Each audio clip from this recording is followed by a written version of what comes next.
Thanks, Lisa. Good evening, everyone, and welcome to the August 24th regular session of the Tigard-Tualatin School Board. We just convened and adjourned from executive session under ORS 192.6602D to conduct deliberations with persons designated by the governing body to carry on labor negotiations. With that, we will move to our regular agenda. Dr. Wiki Smith, are there any changes to the agenda? There are none, Chair. Hearing that, this evening's consent agenda includes August 10th board work session and meeting minutes, human resources report, June and July financial reports, nutrition services bid rollovers and new RFP awards for 2021, second reading board policy IGB AH-AR. With that, I will entertain a motion to approve the agenda as presented. I don't see any of my board members. As presented. Second. Motion was made and seconded to accept the agenda as presented. I will do roll call as always on our votes. Director Bowman. I'm an aye, and just a note, I'm getting a notification that my internet is unstable, so if I cut out, I will rejoin as quickly as possible, but I'm an aye. Okay, thank you, Director Bowman. Director Emerson. Aye. Director Fox. Aye. Director Zertsmead. Aye. And I am an aye as well. Motion carries. Agenda is affirmed. And with that, we will go right to Superintendent Board Communication. Thank you, Chair. This evening, a number of items that I wish to briefly touch upon. The first is in our ongoing work that you'll hear about this evening relative to reopening schools in preparation for students returning to us on September 14th. I wish to bring to your attention that there is a great deal of effort from our basic needs teams as they are directed by Director our Director of Equity and Inclusion, relative to assessing students' families currently around their internet access, hotspot capability, and whether or not they wish to swap that out for a Comcast basic internet package. And then also assessing over the last week and a half relative to the student device and whether or not that needed to be swapped out as well in preparation for September 14th. In addition to that, I wish to commend the partnership with Executive Director Margie Green from the Foundation, as well as Director Director Rose, our Community Relations, and Principal Jessica Swindle, who is an active part of the basic needs team for the district relative to school supplies. We know that there are a number of PSOs that have already stepped into that space. And we wish to say thank you to them and to other PSOs as you come online to consider that work. And if not, our goal here is to provide an adequate baseline for all families, regardless of whether the school is stepping into that space or not, so that students are prepared to go into the complete distance learning stance as of September 14th. We are also looking as part of that effort to also have supplies ready for second semester or whenever we have to pivot, we have the ability to pivot back into the on-site instructional space, as we know that additional or replenished supplies may be needed at that point. So thinking again from an equity stance that all have what they need to begin the school year in CDL, and then also continuing as they come into on-site instruction as the metrics move in that direction. And there will be more to come with that. Relative to meal service, as of the end of this month, the federal waivers will end and will sunset. We have no indication yet from the federal government that they are able to negotiate a package. It is currently stuck in the Senate that includes the waivers relative to meal sites.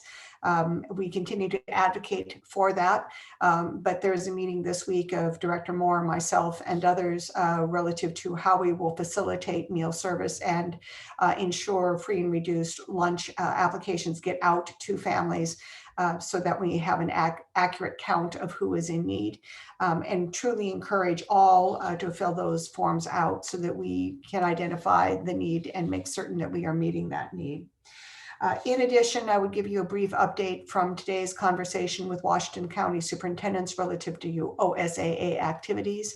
The superintendents continue in our stance collectively across Washington County that we will continue to withhold practice and conditioning drills, even though OSAA has provided for that opportunity, primarily for our colleagues who are in Central and Eastern Oregon, where their numbers are different, but that we are committed to making a monthly assessment relative to the metrics and adjusting that stance as the metrics indicate. And so we want our families to also hear that we firmly believe in activities for our students, but we want to make certain that the space is a safe one, particularly when we continue in a CDL stance for instruction. Along that line, I would also bring to your attention the work that we are doing relative to the school resource officers and an update for you and for the community. The Tigard-Tualatin School District, the city managers of Tigard and Tualatin, the Tigard Police Department, and the Tualatin Police Department continue to work together to review the process of our district's relationship with school resource officers. We have finalized technical pieces in securing facilitators, Tara Cooper and John Linson, who you'll hear more about this evening, and bringing our community partners together. Our community process will begin this week on August 24th with community stakeholder listening sessions. There have been listening sessions with the cities of Tigard and Tualatin and their police departments and chiefs by John and Tara in earlier weeks. A community survey will go live this week and will be open until September 4th. And at that point in time, that data will be gathered. Currently, we are also in the process of recruiting for a SRO review committee. Those members will include members of our Affinity student representative groups, MACHA, BSU, YALA, and PI. A City of Tigard representative, a City of Tualatin representative, 2 to 3 TTSD parent caregiver family members, a TTSD board member, community partner representatives from IRCO and a Latino network, a building administrator from TTSD, our assistant superintendent, Dr. Lisa McCall, and myself as superintendent. The online survey is going to be open for 2 weeks, beginning on August 25th, and again, will run through September 4th. And we appreciate all and any help we can receive from our community to make sure that people are aware of that survey and getting the message out so that we have as many voices accounted for as possible in this very important conversation. Listening sessions for historically underserved and unrepresented communities will also begin this week and be held through September 25th. Facilitated stakeholder meetings and consensus building conversations will also begin this week, and those meetings will conclude as of October 15th. The facilitators will then provide a final report, which includes a synthesis of community feedback, opportunities and challenges and recommendations on or before October 31st of 2020. Representatives from the SRO partnership will then present main findings and the resulting decisions and plans regarding the SRO program in a joint convening of the school board, the City of Tigard Mayor and City Council, and the Tualatin City Mayor and City Council. And this collective body of elected officials will then determine the status of future SRO contracts for Tigard-Tualatin School District. We want to hear from all of our stakeholders with a specific focus on those who have been historically not heard. And our plan prioritizes our intentional outreach to the various efforts to ensure that those voices are represented. If you have any questions from our community, please they should be directed to the Director Zinnia on our Director of Equity and Inclusion. Along that line, I also know that there have been many wonderful community volunteers, individuals who have reached out to Chair Wolf relative to how they might be helpful as we are entering into the new school year.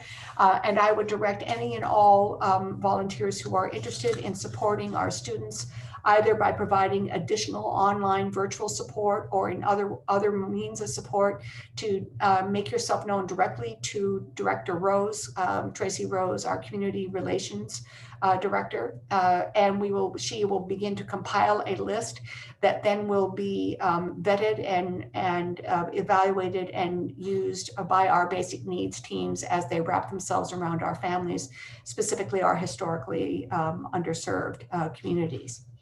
And then lastly, this evening, I wish to bring a difficult situation to our community's attention, because I think it is certainly a sign of the unfortunate times that we find ourselves in relative to our communities, our BIPOC communities. And so on the evening of Tuesday, August 18th, during a coalition of Oregon school administrators virtual meeting on combating racism, while a BIPOC student panel from REAP, who is a new partner in our community and has been partnered with us during the Student Success Act, was sharing stories about their experiences with racism in Oregon schools. And while a PDF with their pictures was on the screen, someone drew red circles and lines around and through the students' faces. And it took several seconds before staff were able to take that image down. This racist assault deeply impacted the students and the 140 members who were participating in that meeting.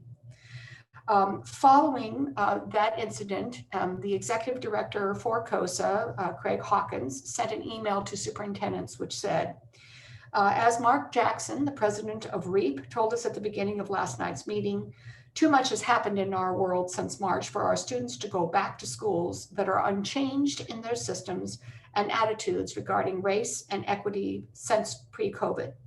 Our schools have to change and we have to change. One way that we need to change is to listen and believe our BIPOC students and families. That was one of the main messages from our student panel on Tuesday night. They often don't feel heard or believed by educators and administrators. Despite that, what is happening to them in our schools every day is very real. And so, board, I wish to report to you and to our community that immediately receiving that email from Executive Director Hawkins, I reached out to Mr. Hawkins and I asked if any TTSD students were participating in the event on Tuesday evening. We identified that a Tualatin High School student was one of the participants in the virtual forum. And at that time, we took the following steps. And Director of Equity and Inclusion, Zinnia Unn, followed up with Tualatin High School Associate Principal Margie Ruska and the Tualatin Culturally Responsive Coordinator Martin Alvarez Roberte. Tualatin High School administrators reached out to the student to provide support and any additional wraparound services that the student needed. I personally, as well as Director Unn, reached out to Mark Jackson, REAP Executive Director, to express our concern for him personally and for his daughter, who was also present that evening, and offered our support and other necessary assistance as he would find useful.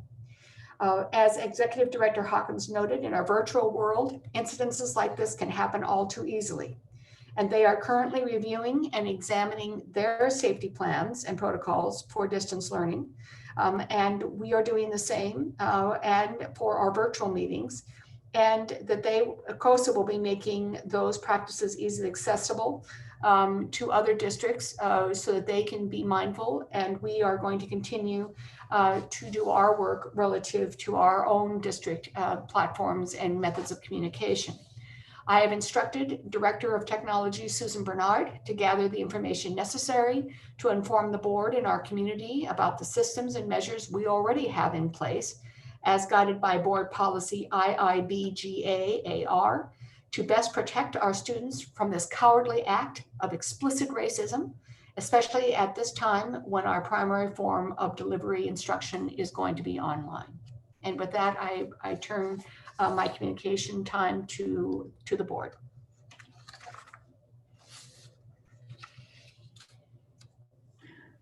So before fellow board members, we begin to share our update, I just wanted to follow up briefly from Superintendent Ricky Smith's statement on behalf of Vice Chair Bowman and the remaining members of our board as a statement from the board regarding this incident. The school district, the board of directors, administrators, and staff condemn all acts of racism demonstrated most recently in the act that occurred, as Dr. Ricky Smith referred to in COSA's event of combating racism in its virtual conference. This is yet another example that goes against our values as a district, a board, and a community. The district currently has board policies prohibiting acts of discrimination and acts of bullying, harassment, and cyberbullying. The board will also be considering for potential adoption this evening, a policy on bias incidents that target protected classes. We also know that as we prepare to start the academic year in comprehensive distance learning, the risk for this type of anonymous and cowardly digital bullying, harassment, and racism is greater than normal. And again, I'm emphasizing what Dr. Ricky Smith has shared. We will work with the superintendent and the administrators to ensure the stated precautions and protocols are followed. So the Google Meets for virtual meetings with students, external attendees will have to have their permission to enter the meetings. Teachers and staff can mute and remove attendees from meetings, and then trainings and resources are provided to teachers through our systems and TTSD, electronic communication guidelines, and live trainings. The school board and the superintendent administrators will continue to work closely with the COSA, Coalition of Oregon School Administrators, and the Oregon School Boards Association in creating plans and resources that support our work, and particularly in the resolution brought forward in 1920-19 in the anti-race district. So again, just overwhelmed and disappointed that these statements have to be made, but just want to support our students and our community that we will continue to move forward in this work and take it very, very seriously and do our best to protect our virtual world. So thank you. And with that, I'll turn it to other board members in terms of comments or wanting to share during board communication. Thank you for reading that, Maureen and Dr. Sue, for your statement too. I echo those thoughts and would just emphasize that for anyone listening, and particularly our students, you know, it's not acceptable behavior, and I hope that students feel comfortable speaking up if it does happen in a sort of non-public setting, because we do have policies in place to deal with this, but it is contingent upon the adults finding out. So I just echo that. And then the one thing I wanted to mention for my board communication is, I don't know if folks had the opportunity to listen to Governor Brown's press conference with Dr. Seidlinger from the Oregon Health Authority on Friday, but essentially what they said is at our current pace in terms of COVID cases, we're over 200 days away from being back to in-person instruction, which is a really long time. And one of the things that was asked of local leaders was to continue to model good behavior, and also to emphasize to your local community how serious this still is, and this is a real problem.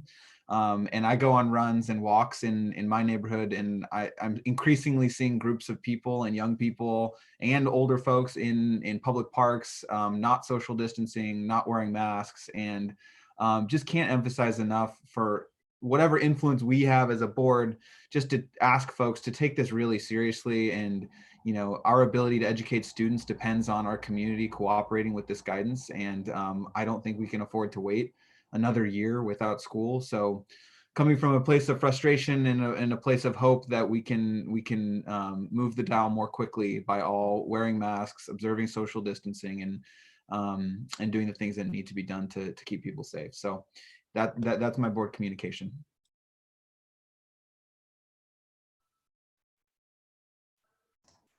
Thank you, Director Bowman. I appreciate that. And I want to especially make a call out to our students, because I think for old lady walking down the trail with a mask on to say, hey, put your masks on, is not as powerful. But for a youngster who maybe doesn't have to worry about getting COVID as much as I have to worry about getting COVID.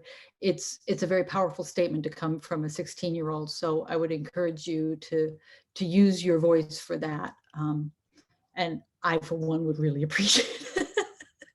But I know our teachers would also really appreciate it because our staff is at risk. And I would very much like to see all of you back in the classrooms. So I would like to ask Dr. Ricky Smith a follow-up question to her statement about the FDA's announcement about the no waivers. Because I read that too, and it was also heartbreaking. Heartbreaking seems to be the news of the day these days. So if those waivers don't come through, and obviously I'm not done with not asking for them yet, but if they don't come through, what does our food service program look like this year? Is it just that students have to come to the schools to pick up food and we can no longer deliver it? Is that it? What the waivers have allowed us to do is to have some flexibility in terms of delivery of meals, and to have alternative individuals collect those meals on behalf of the student. And there are a number of other factors, but it provided a wider network for us. And so we were able to support particularly our apartment complexes, primarily on the Tualatin side, where there was great need for the Bridgeport community. And without those waivers, that is no longer possible. And so it isn't just our district that is advocating for that. This is a statewide lift. And we are fortunate that we have 2 US senators as well as representatives who very much understand the need and are supportive. The issue currently at the federal level is not on the House side, it is around the Senate, it's on the Senate side. So we wait and we push and we hope, and we'll work as much as we can. Hence the reason why it is incredibly important that we have families fill out the fill in free and reduced lunch form, even if you don't believe that you may qualify, depending on the situation relative to COVID. You may and your ability or your concern relative to employment and work. You may now qualify. In addition, I want to reinforce that this does not put families in harm's way relative to program charge from the Department of Homeland Security, and does not impact their ability to seek immigration status. So again, would reinforce the importance of filling those forms out so that we can get an accurate count. Thank you very much.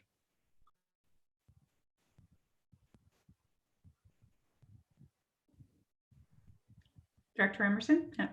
I have 2 things that on the exciting side that I was able to get a kind of a preview of some of the anti-racist education that will be going on in our schools this year, and very impressed with all the work that the committee, mainly made up of teachers and some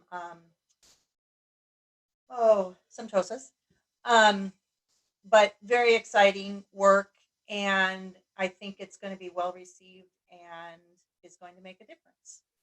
And the second exciting thing was getting to take a tour of Tigard High School and to see the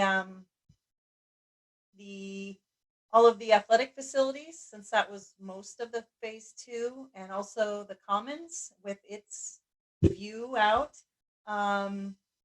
Definitely sad, of course, that staff and students aren't moving into those spaces, but knowing that they are beautiful and waiting for them when we are able to get back into the classroom was very wonderful.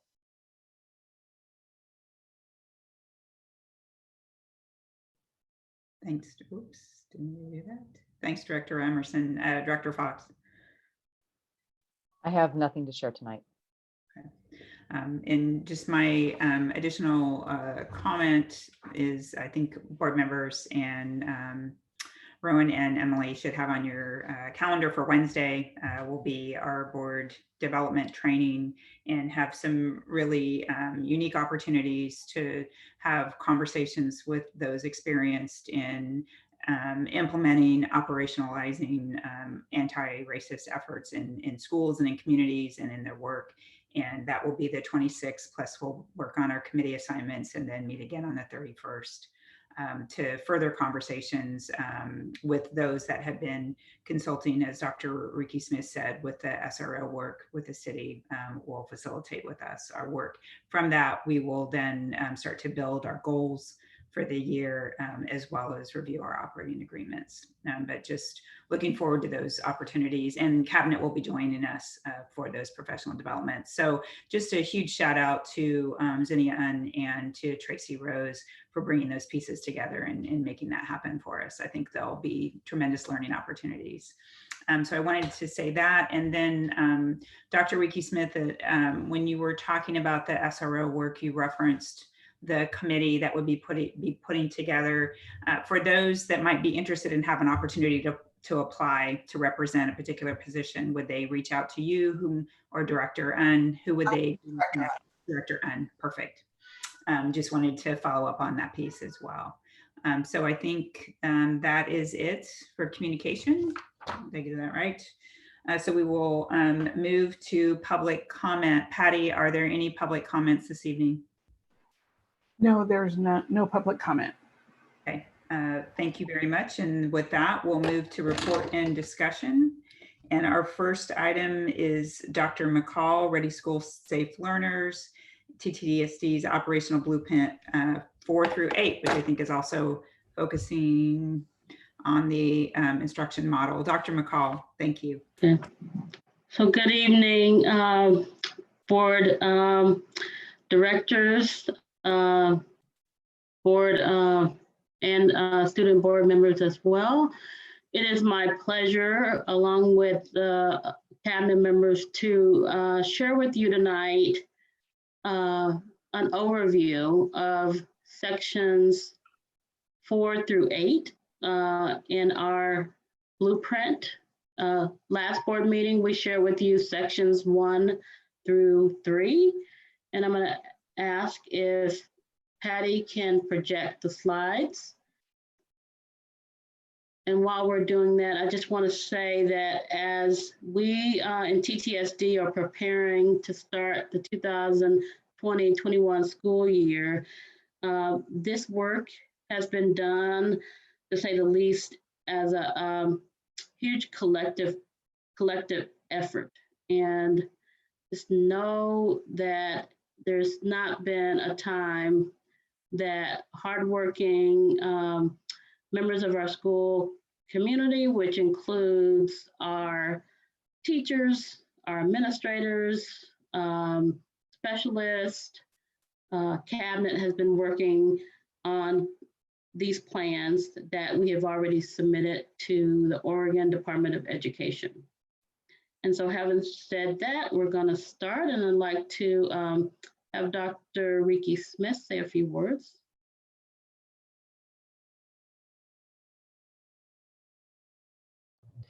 Patty, could you advance to the next slide, please? I wish to also, before we begin this evening, to share 2 points. Number one, to commend Dr. McCall and her team, as well as Director Darren Bernard and Directors Carol Kinch, relative to sections 1 through 3. To echo Dr. McCall's words, this has been an incredible lift in terms of pulling these plans together in a very short period of time. I also wish to commend our community for the way in which they have engaged with us and provided input that has helped guide our thinking and planning. Again, as a reminder, on the at our last board meeting, where we shared with you the assurances relative to Division 22, that is the purpose of these of this presentation, is to demonstrate how we will meet those assurances relative to Division 22, but also recognizing the fact that we will start the year in comprehensive distance learning, and that there are threads of all of sections 4 through 8 that will also be front and center as part of a comprehensive distance learning modality, as well as being in a hybrid modality. So regardless of the stance, there are constants in this plan that will be addressed regardless. Next slide, please, Patty. And so here again, you see the graphic. So the sections that we are talking about this evening are sections 4 on equity, 5 instruction, 6 how we engage community and families, 7 what our social, emotional, and mental health planning plans will be in supporting our students.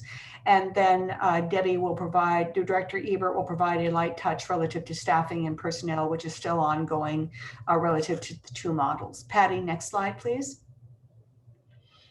Again, I want to anchor us in what our mission is that we educate every child, and regardless of modality, whether it is comprehensive distance learning, as the stance that we will take at the beginning of this year, or whether it is, if we are fortunate enough to Director Bowman's, caution and urging that we wear a mask so that we can get our metrics to the point where we can welcome students back into our buildings. Our goal and our commitment is to educate every child. And that regardless of the modality, that they are presented with a rigorous academic program, that they enjoy learning, and that they have a sense of feeling of belonging to our community, and that they feel that they themselves are capable and confident, and that their agency to learn is addressed. Patty, next slide, please. And with that, I would turn it to Dr. McCall. Okay, we can go back to the next slide, Patty. Thanks. Go to the one about the art of community. So in everything that we strive to do in TTSD, we strive to be in community with one another. And we know that this work, this unprecedented work, is one that we must do our work in community.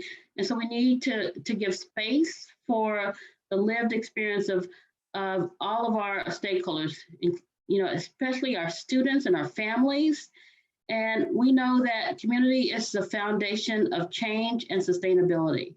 And so what you'll hear from members of our cabinet who were charged with sections of the our plan, you'll hear the threads of equity as they present. And again, it's important that as we develop these plans to recognize that equity is something that we live by. And what that commitment means is that we center all of our work and our commitment, our plans in equity, but also during this time, we need to recognize that there's been disproportionality in the impact of COVID-19, particularly with communities of color. Also, during this time, there's been an awakening of historical traumatic racism and racial injustice. And so with that, I would like to turn it over to Director Ahn. Next slide.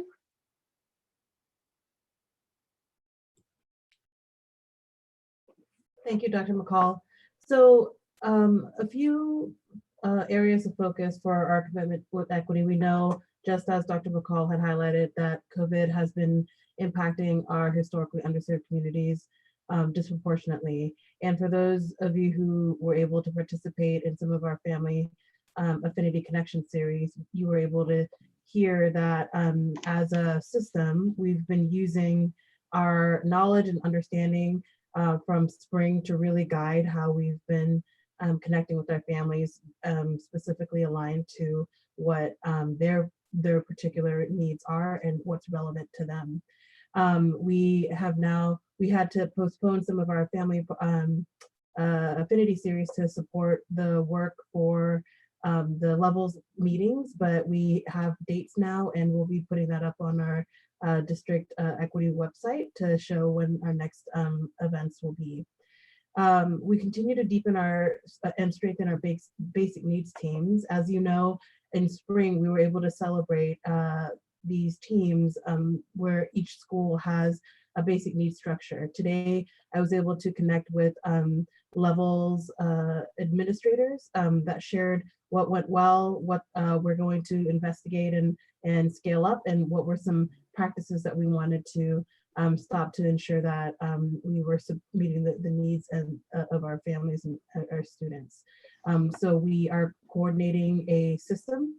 We learned a lot of great things from spring in regards to what we can do better. And so creating a connected system of supports has been one of those pieces, ensuring that the needs of our students around technology, basic needs, and mental health will be addressed in culturally responsive ways. Next slide, please. The other piece that we're going to be looking at is as a system, how are we connecting proactively using the data that we received in spring, as well as what we've learned in regards to what has been impacting our families and how we're going to be connecting with them. So there's been a cross-departmental partnership with equity and the IT department. We acknowledge that there was a technology gap. And so there is a task force of family partnership advocates, as well as the culturally responsive liaisons and coordinators that has already begun. We've are training our family partnership advocates and our culturally responsive liaisons who are front-facing our families and communities to ensure that they have what they need to know to be able to field some of those technology questions, as well as continuing to reach out with our Affinity and Alliance groups, given our current systems of communication. Next slide, please. I'll hand that over to Director Robson. All right, thank you. Thank you, Director Owen. Board Chair Wolf, members of the board, great to see everybody this evening. Want to walk through section 5, wrapped around instruction, and I'll move fairly rapidly. A lot of the information that you're going to see here that folks can reconnect with as this is put out for community to engage in are things that we've spent quite a bit of time through community sessions and so forth, kind of laying out over these last few weeks. So want to move through. Next slide, please. One of the things that we worked from very clearly was different iterations of the Ready School Safe Learner Guidance. And we saw updates to that regularly throughout our work as we were building schedules and trying to work through all the logistics. And so we are at a place of version 3.7.5 as the most recent that was released on August 18th.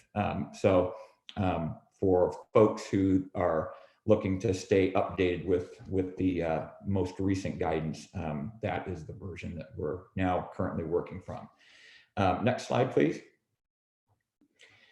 You can see out of the guidance, section 5 has 5A through 5G, more specifically. And again, these headings are things that we've been working with and sharing along the way, from instructional time to the different models that we were contemplating and putting together, the instructional day, schedules, different considerations instructionally, safeguarding our students as a part of this work, and this interesting time that we find ourselves in, and then instructional extracurricular activities, and then graduation and making plans for post-secondary work. So those are the pieces of the instructional planning that we have worked through and paid close attention to.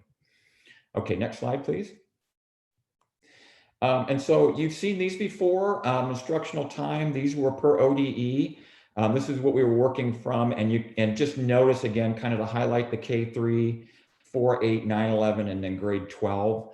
This was our guide in terms of looking at developing plans that included teacher facilitated learning, which has taken on different labels in terms of synchronous or live, and we've worked through defining that in terms of what that looks like for our kids and working directly with teachers, and then also applied learning opportunities on a daily basis to then work with concepts, and also folded into that that time that's not necessarily instructional, but wellness, movement, and nutrition as well. So these are the parameters in which we were building from as we put together schedules looking at instructional time.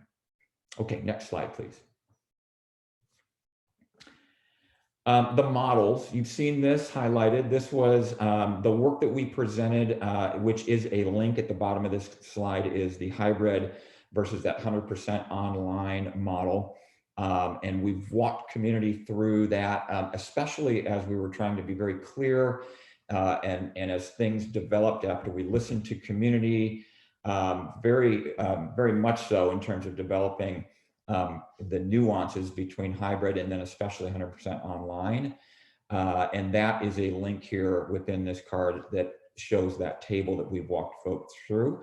But knowing that, as we've talked about, and unfortunately, we're in that place where the two models are hybrid and comprehensive distance learning, 100% online, but what's not something that we can consider at this point in time as on-site learning. Next slide, please. This is just a quick example of the instructional delivery. Again, two terms there that you see on the left-hand side, asynchronous and synchronous, giving examples from the guidance and the work that really allowed us to build into our schedules. An example of a schedule to the side, one of the things that we've done in each of our levels we were able to build out through our teams, finally getting to that place of understanding what a daily schedule can be, what it is going to be at this point in time in terms of a hybrid model, 100% online model. And then as we go into the 9-week, at least at this point, a 9-week comprehensive distance learning for all situation, we have schedules built for that as well. And I'll talk more about that in a little bit. Next slide, please. Thank you. So in terms of instructional considerations, we really wanted to do a couple things. When we looked at the backbone curriculum, if you will, that was approved on August 10th, Florida Virtual, we also brought in Canvas, which again, as we've stressed, really provides consistency K-12 for us in TTSD, where that really is a landing spot for our communications, access to lessons, and where teachers and parents and students will interface back and forth with really a one-stop shop kind of situation, which we're looking forward to. But we really wanted to prioritize the most essential academic content standards in each content area, provide and continue to build out pacing guides to ensure that those standards are aligned, they're taught and also assessed. And all under the umbrella of providing a well-rounded education, really working as we continue to develop these programs out in a 9-week kind of comprehensive distance learning situation, really build in rigorous curriculum that comes through Florida Virtual, but also is supplemented by and in some cases built out using our TTSD curriculum and really marry those together.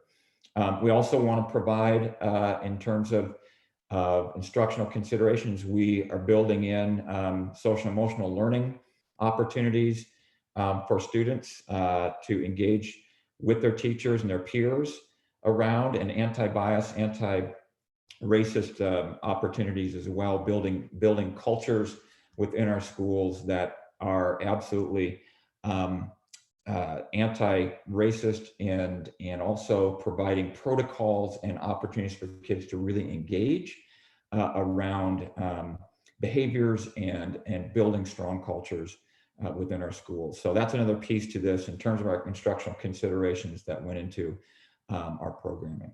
Next slide, please. Thank you. In terms of instruction as well, 5E, F, and G are wrapped around the safeguarding student opportunity clause and looking at really making sure that our students have the opportunities that they deserve to have, that they're guaranteed, a full academic learning experience, especially as we move into a comprehensive distance learning opportunity. And making sure that doesn't change in terms of a hybrid situation where we may be coming back onto campus. But also being really, really clear and working towards making sure that there's credit earning assurance plans that are in place for students in our high schools, and making sure that kids are held harmless in a way that they're not going to be adversely affected by the situation we find ourselves in. So an important aspect of the safeguarding clause. Next slide, please. And then what we have is we got our comprehensive distance learning guidance, additional guidance specific to CDL on August 11th. So fairly recently, and then in moving into that, especially sitting in a place where we're 9 weeks out minimally at this point, that guidance, we went back through fine tooth and comb around that guidance to make sure that, next slide please, that we looked at each of the pieces within the CDL guidance. And you can see those here, from framing and understanding to the academic conditions, operational conditions, student and family connections, digital learning needs, and preparing for CDL. So each one of these pieces, we went back through to make sure that we had given attention to the different aspects of CDL through the ODE guidance. And as a part of that, that guidance is now out and available for folks to take a look at as well. And we'll measure ourselves against that guidance as we continue to develop and learn as we move through these learning opportunities. Okay, next slide, please. I'm gonna turn it over to Carol, Director Kinch, if you'd like to jump in and talk about the metrics. Good evening, everybody.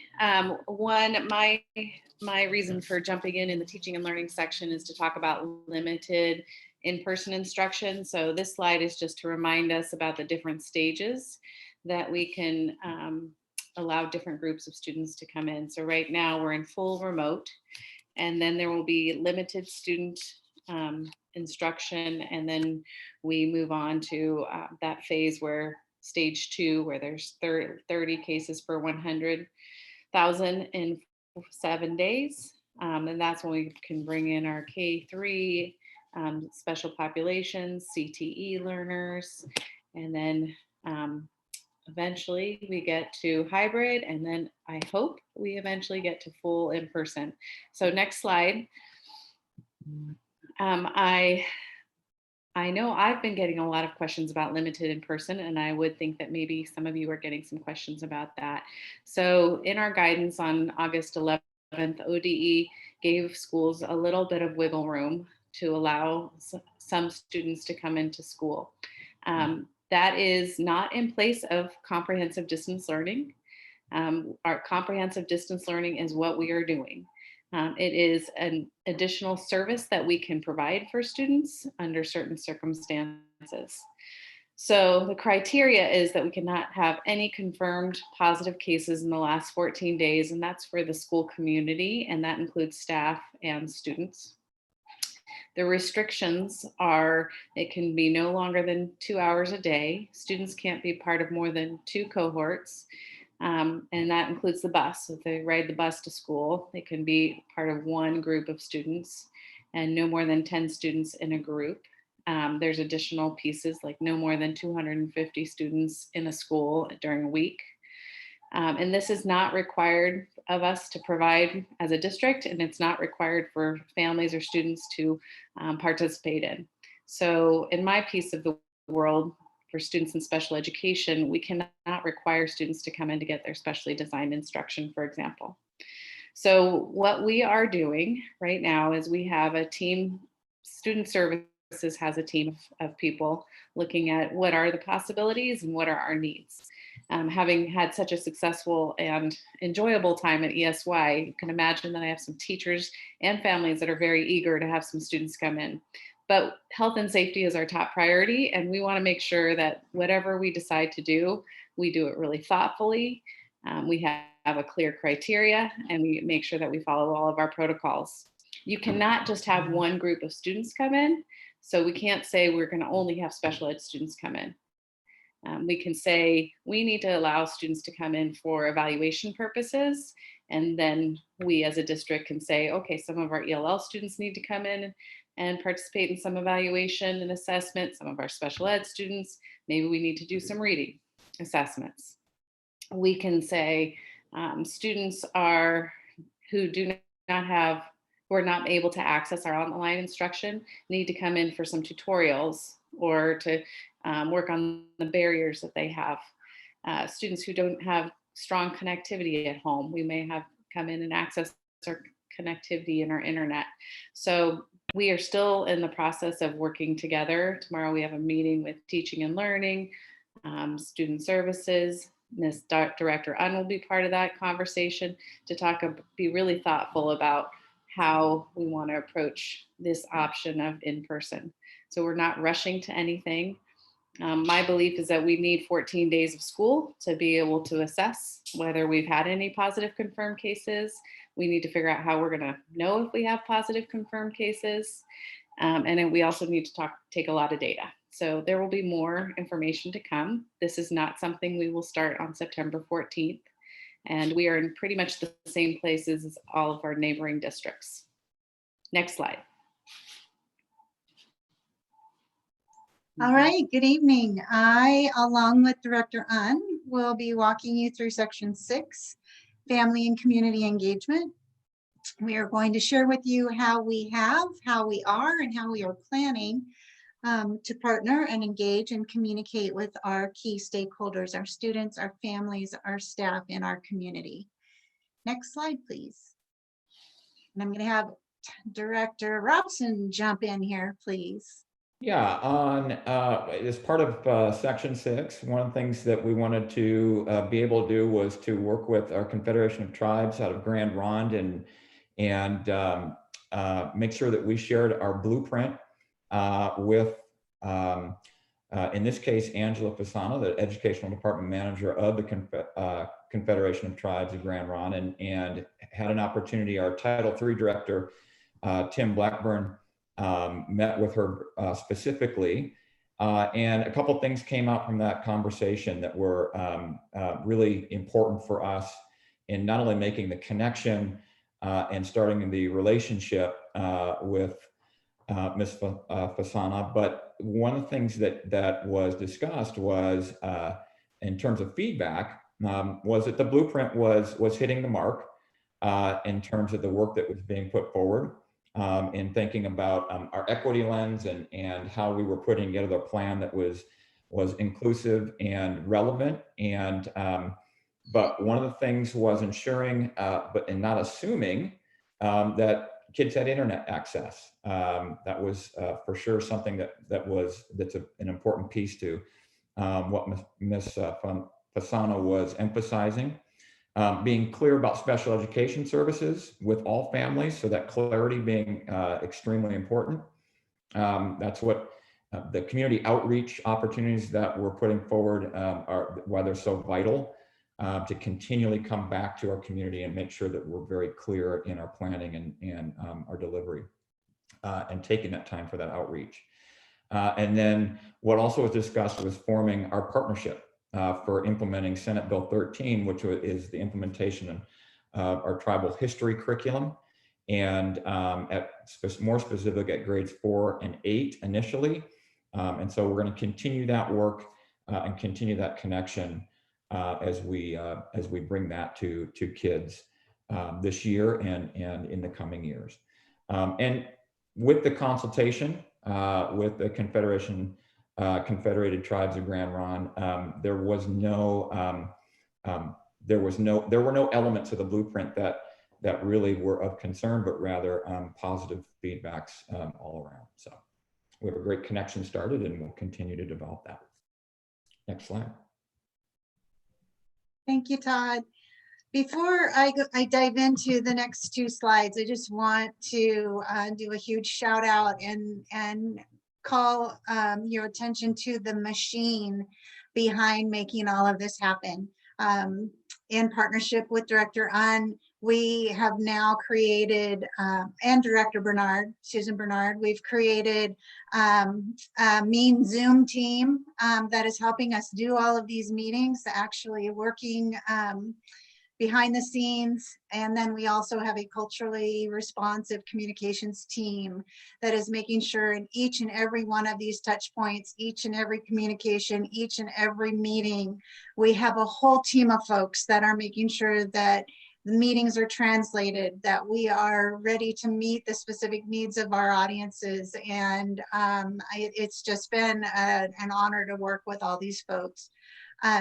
This slide is the beginning of the journey. This is when we started the high level community convening and sharing the plan, collecting feedback, changing up the plan and coming back to the community. And then we took that down and had the 3 meetings at the one at the elementary school level, one at the middle school level, and then one at the high school level.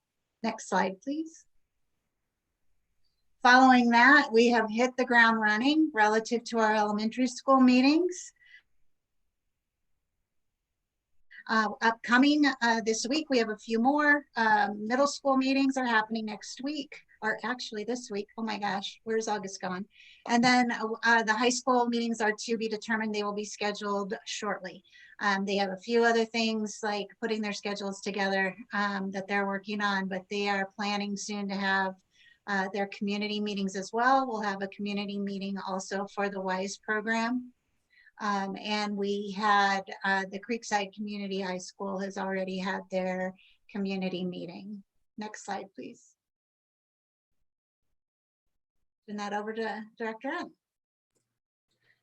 Thank you, Director Rose. So as I talked about earlier about our Family Affinity series, we postponed some of the meetings to accommodate the levels meetings as you saw earlier, but also we wanted to make sure that we made some connections. So from our first meeting, our first sets of meetings, a lot of the feedback that we got from families were they really appreciate seeing teachers who share their affinity be part of the facilitation team for breakout groups. And so we wanted to make sure that we coordinated with them as well. So now we have 3 dates once every month to be able to coordinate those times. So we've also added a couple of other affinity spaces, including our English language learner families, as well as our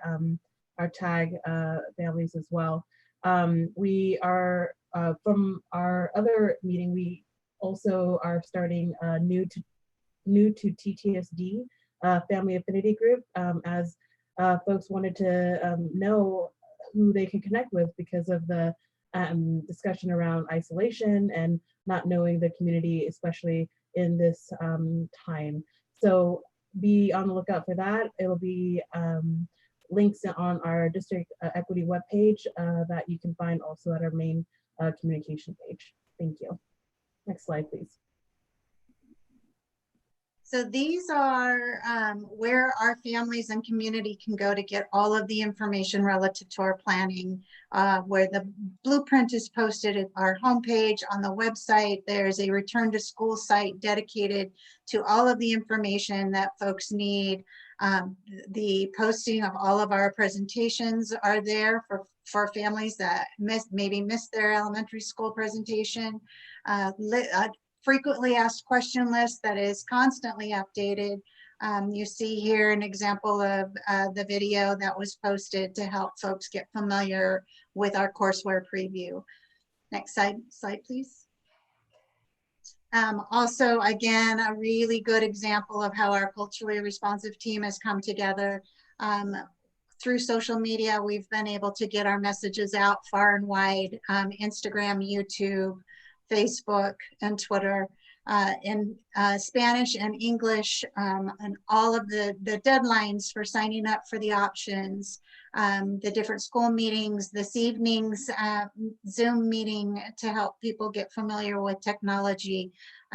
All of those messages are constantly going out, and from social media, we have a huge assist from our buildings, from our head secretaries and principals. And then of course we have our air traffic controller, which is Lisa Burton. So I just want to make sure I gave her a huge shout out right now too. Next slide. Next, oh, thank you. And then the other way that we are getting our information out to the public are through community forums, through the media. We've been able to work with OPB, KGW, K2, Coin TV. Dr. Sue's done the circuit for sure, talking with Tigard.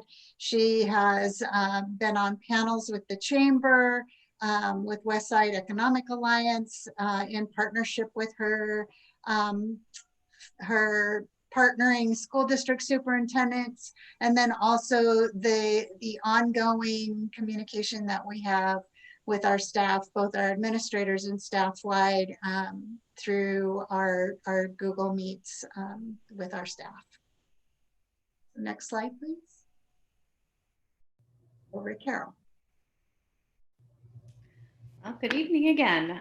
So I have the pleasure of talking to you about mental, social, and emotional health. I'm going to actually move us on to the next slide. And today I've brought a special guest, Russ Ramos, to talk with me about what we've done this year in planning for our reopening schools.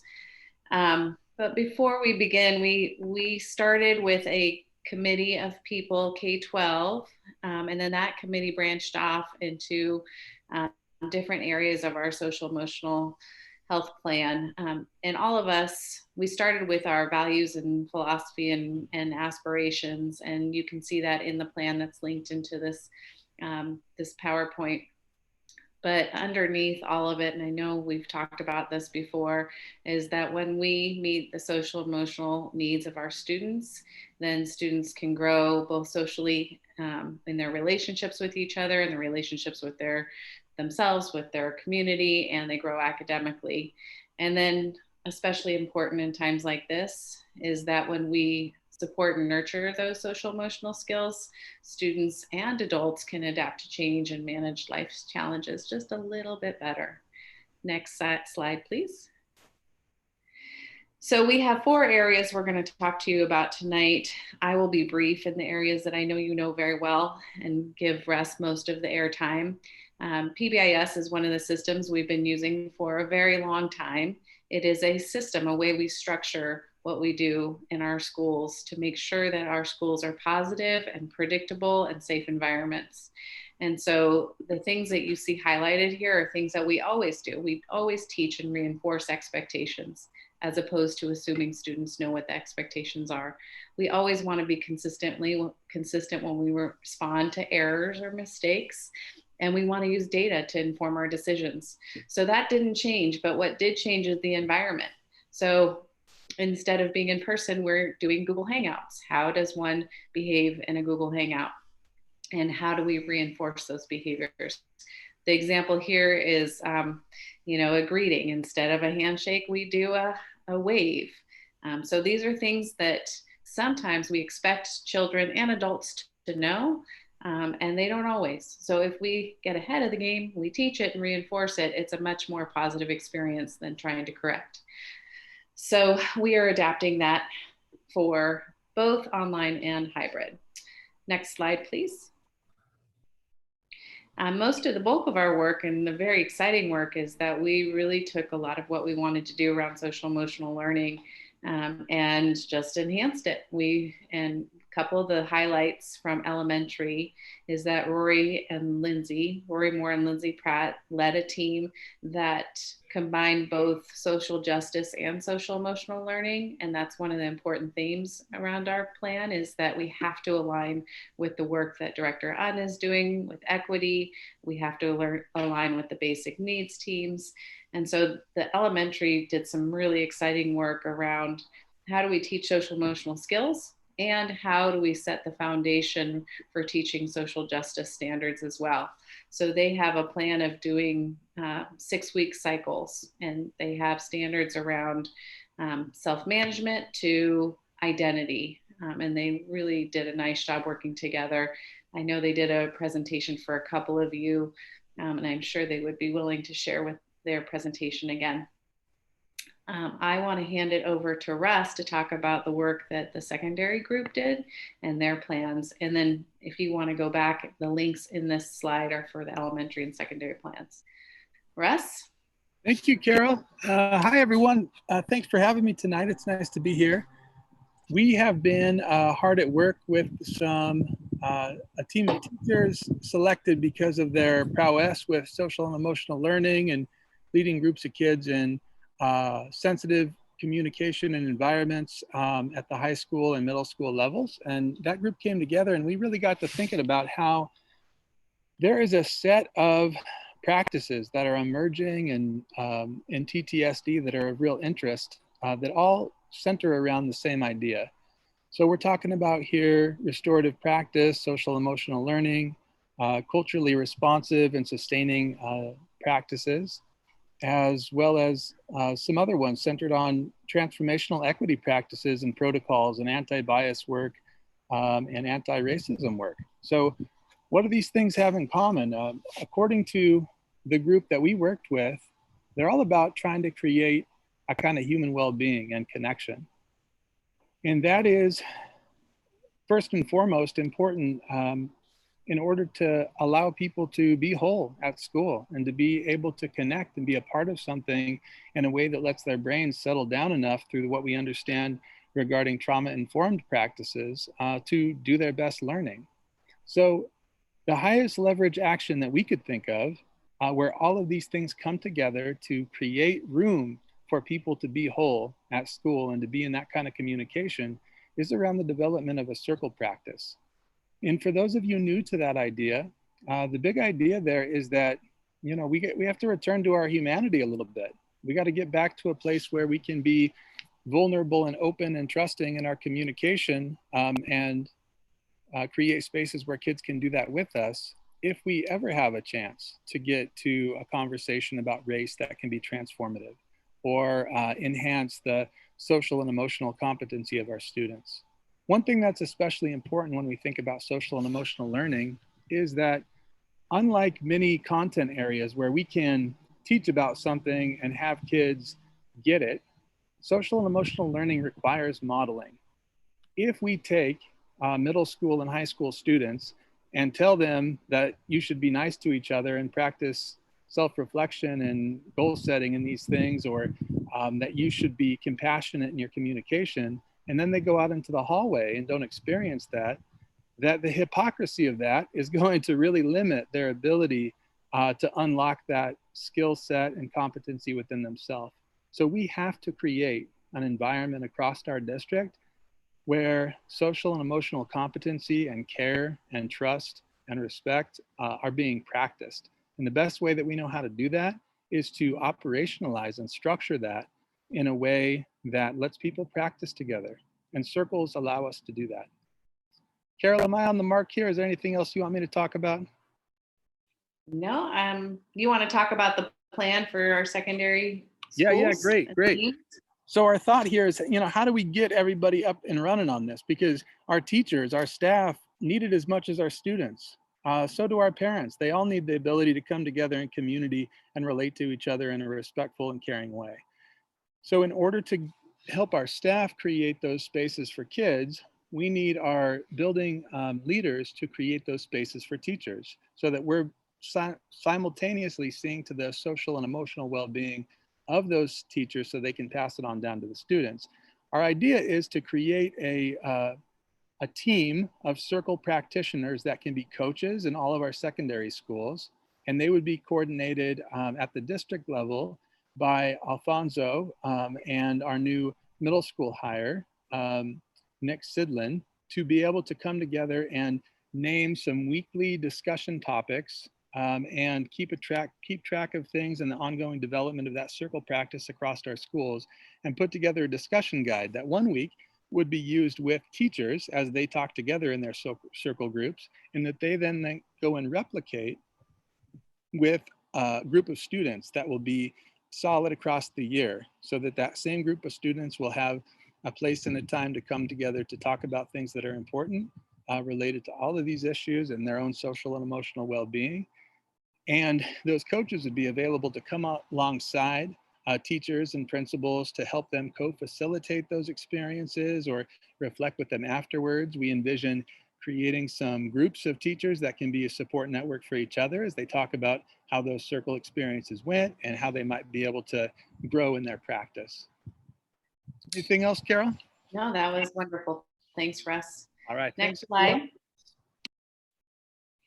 So this is just to reemphasize what Russ just said. We can't actualize what we want for kids until we actually practice with each other.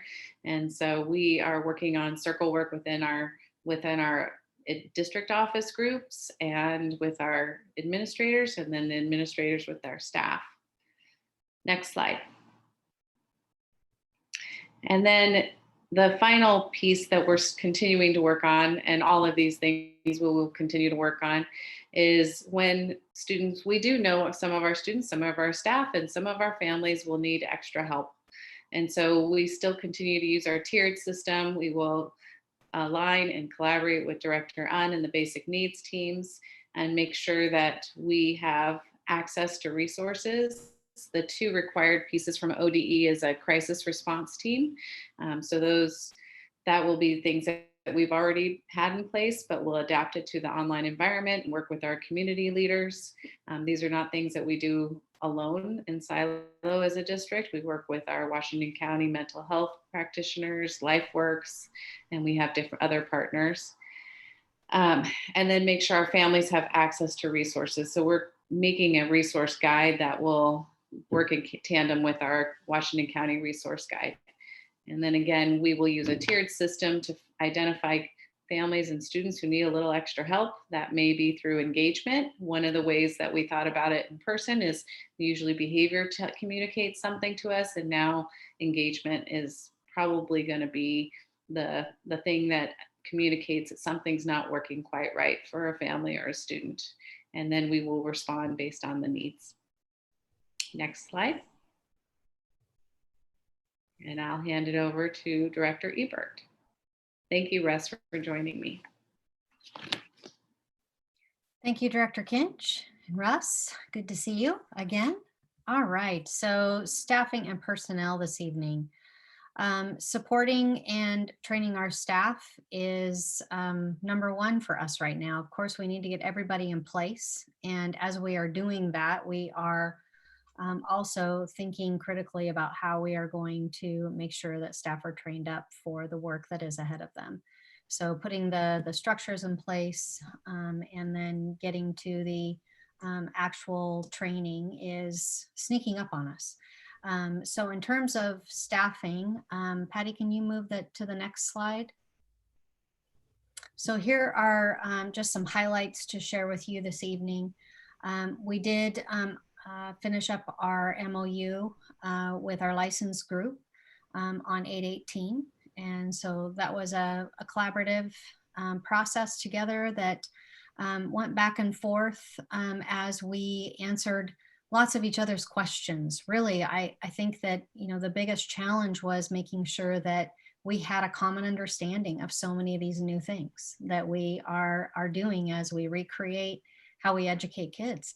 And so things were brought up that were such good questions, and then we had to go back and, you know, check to make sure that we had the right understanding of each other, and then come back together and talk again. And through that process, we got there on so many different things, and that felt really good to, you know, be able to communicate out the end of last week with our teachers and our administrators, and make sure that everybody had the information in their hands. So the other big lift that has happened in the last week or so is staffing our licensed teachers and specialists into schools. And that has been a really different process this year, based on trying to make sure that our 100% online families and kids who wanted to be in that mode all year long were in a cohort with other kids who were wanting that as well as teachers who were interested in being in that mode all year long, and seeing how well those two matched up. And of course, nothing ever works out perfectly. But one thing that I'm proud of and appreciate so much help with as we, again, just had to keep talking through how we could make this work, is that we were able to, for the most part, get all of our online students, our 100% online students, into classrooms within their neighborhood school. And I can talk a little bit more to this tonight when we look at our enrollment sheet that Carla has provided for us this evening. So there are some exceptions and there are some imperfections that we are going to have to live with as things kind of shake out. I think there'll be some equalizing across the board as we get started and families see how things are going to work out. And so I think that we'll see some change to our enrollment. We added a lot of additional elementary classrooms, and that was another big lift that we did in order to reduce class size. And that was the original intent was for when we're in hybrid, that our kindergarten and first grades, we want them to be low enough so that they're in school 4 days a week.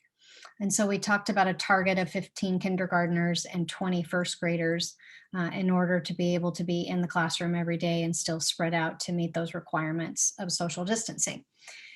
And right now we are close across the kindergarten first grade range. Now that we're all in CDL, until we get to that hybrid stance where we're back in or back on campus, we may have to look more closely at some of those numbers. But again, we'd like to get started and see how things shake out at those grade levels and beyond. Classified staff, we're just getting started. We're doing a needs assessment with our administrators right now, looking at, how are we going to be using our classified staff? What did we learn from the spring? Where were the holes? How can we utilize the incredible support staff that we do have in possibly different ways? And we know that we're going to have to utilize many of them in the same ways we always have. So we're in the process of working on that. Once we have a more a solid plan that we want to present to the union, we'll be able to do that this week and get started with them about language around staffing. And high school staffing is our only license level that is not complete. And that's just due to the frantic work that's going on right now, I know, around master scheduling.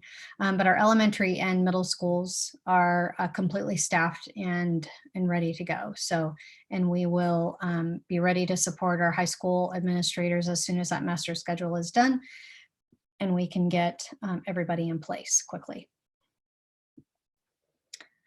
All right, next slide. I think that might be my only slide. We might be, yeah, okay. And I'm not sure who I'm passing off to now.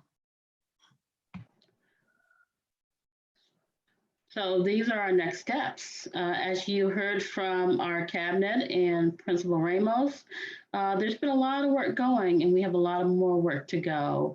But just what's coming next is that we'll be welcoming back staff and providing professional development. As you know, school starts September the 14th, and then continuous updates to the board around attendance and engagement.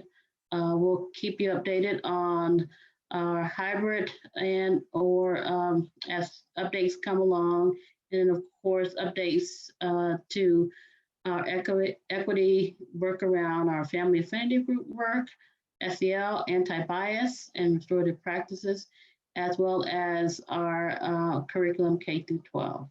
Again, this work is ever evolving and changing, and we're just getting ready for the start of the school. So next slide, and any opportunities from the board for questions, comments?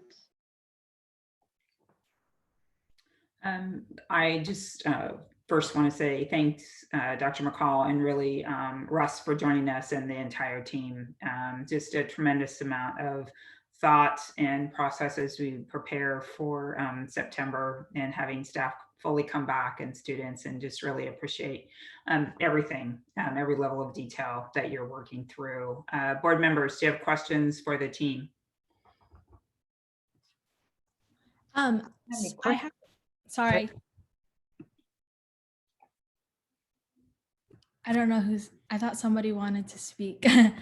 I have questions on whether or not Director Kinch had any plans to add or to address like the social time outside of class. So when we're in Zoom meetings, usually it's just between teachers and the classroom, but in brick and mortar learning, we have a lot of time interacting with peers that don't have teacher involvement. And I was just wondering if, we had any plans that, would address that, because I think that time between peers without the teacher involvement really builds a sense of community. So. Yes, I completely agree with you. There's a couple things I can speak to, but I can't. We'll see how it turns out. But what Russ Ramos talked about was circle work, and that is not just about a teacher and student. And I don't know if you've had an opportunity to work in a circle, but it's about building intentional communities within your classroom. And so the idea would be that there's more of a shared leadership, that students have ownership and voice and run the circles just as much as the teacher does. And so that's one of our aspirations, I would say. It does take some practice. Like, we need to practice that with teachers, and teachers then would practice that with their staff or with their students. The other piece I would say is, I've listened to principals planning for reopening schools. As we know, collaboration was really important before we went into March 12th and into a distance learning type environment. And so in that environment, we probably defaulted back to the teachers on the stage and the students listen. But as you listen to our teams of teachers planning, they are talking about collaboration. Can we break students into breakout groups and small groups where they can talk to each other and around an academic subject, or maybe a social emotional, or an anti-bias and anti-racism? And so I do know that they have plans to work with teachers on how to set that up in a way that makes everybody feel comfortable. Great question. Thank you, Emily. Rowan, any questions, or you good? Okay. No, I'm good. Okay, thanks. Board members?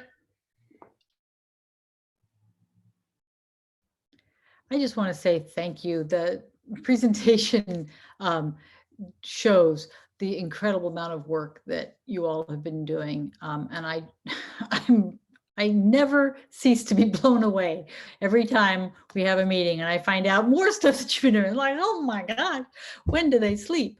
And I wanted to say, Russ, I really appreciated your comments about modeling those competencies for students and not just dictating to them. That's just the very core of good SEL work. So I really appreciated hearing that. So thank you. I have a couple questions. One question, I think I touched on this on the last meeting, and just curious about the internal thinking on limited in-person K-3 instruction, the sort of metric exceptions, and assuming, knock on wood, that we are in a place where the statewide metrics allow those things and the county metrics allow those things, just what the decision-making process is. Because my understanding from the metrics is that you've got a cap, I think it's 250 students. So how do you choose whether it's SPED students or whether it's students who are struggling academically? So I'm just curious how the team is thinking about making those decisions if and when the time comes. I guess I'll take that one. So again, there's two sets of metrics. There's the one where we could start September 14th if we had no positive cases at a school. And I would say we need to be really thoughtful about those metrics. So when I said we're going to take our time and be really clear about the criteria and the data that we're going to use to make those determinations. And on one side of it is safety and protocols and PPE and training for staff. And then the other side of it is which students, which is, heart-wrenching for me to think, who comes in and who doesn't come in, and to make sure that it's equitable. We're not going to say, I can tell you right now, we're not going to say just special ed students come in. That is not the way we think about our criteria. We're going to think, okay, who needs some more assistance learning how to access online? So from our data, this is who we know who are not accessing online, and then we have to assess why they're not accessing it.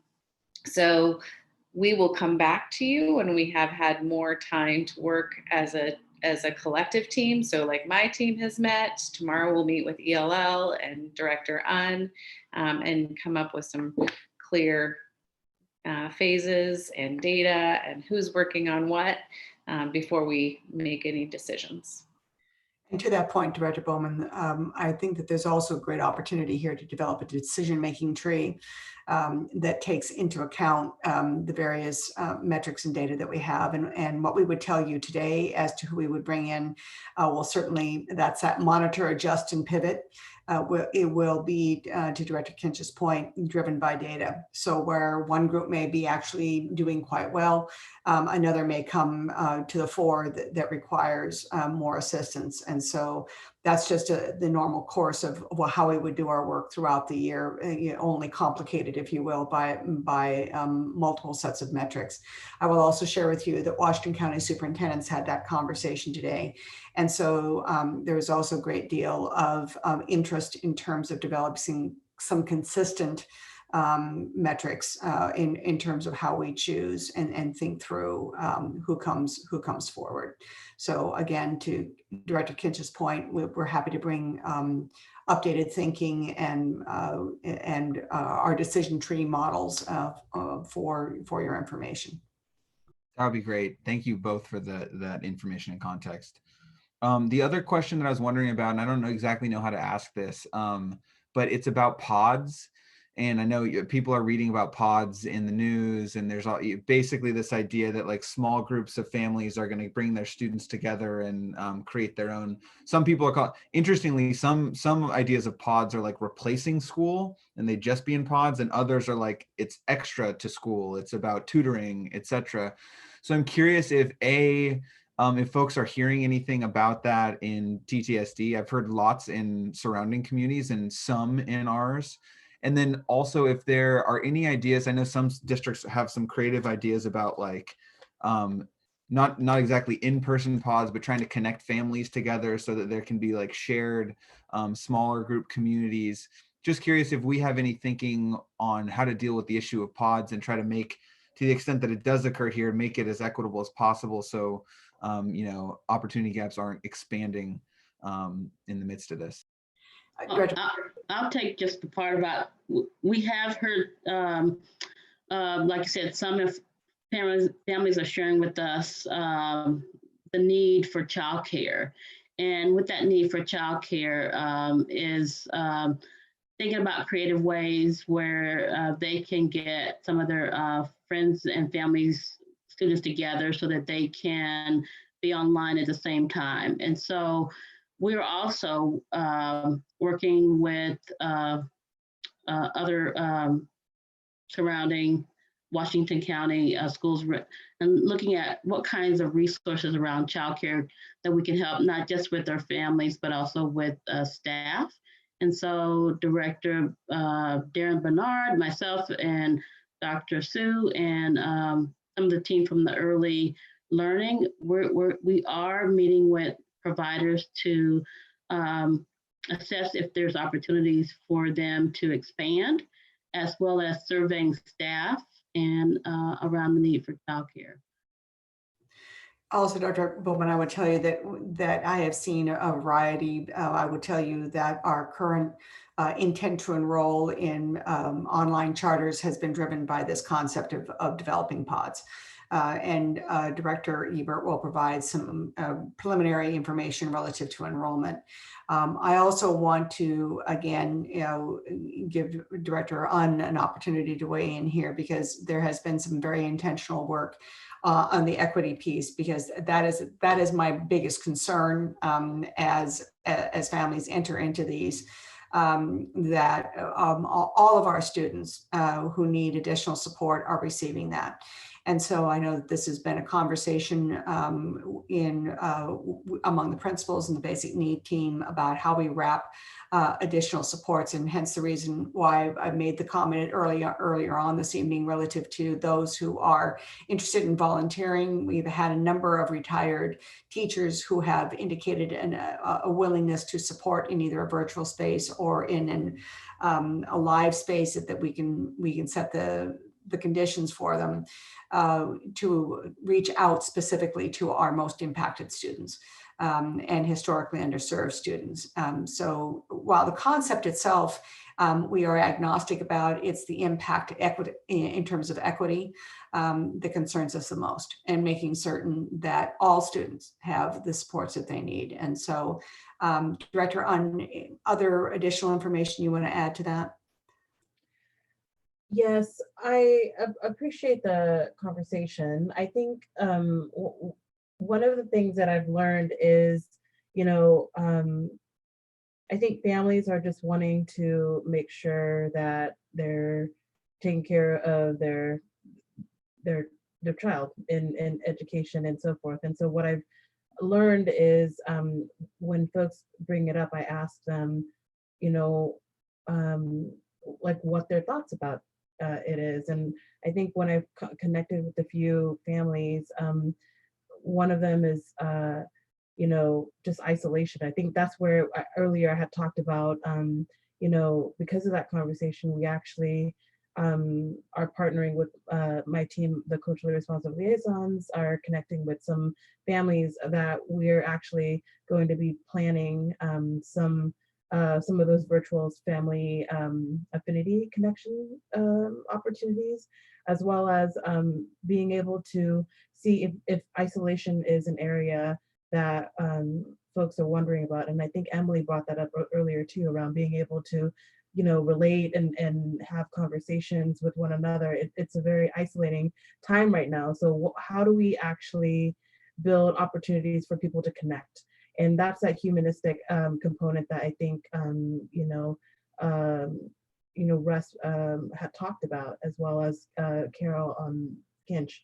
And so there's that part of it, but there's also, when we talk about Maslow's hierarchy of needs, right? So we talk about our basic needs, we talk about being feelings of belonging and connection, then you can get to self-actualization. And I think some of those pieces of being able to get those basic needs down, the next step would be, well, how do we support the students and families with the trauma-informed lens? And I think we were talking about how through our basic needs system, connecting with our community.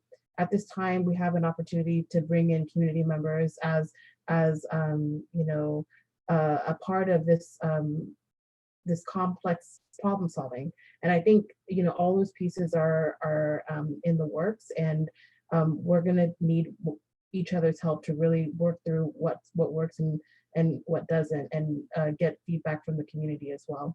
So those are some pieces that we're trying to connect the dots on. Thank you.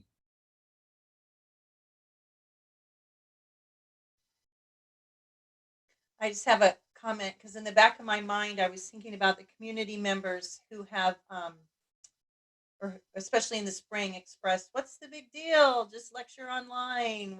What's so hard about making that transition?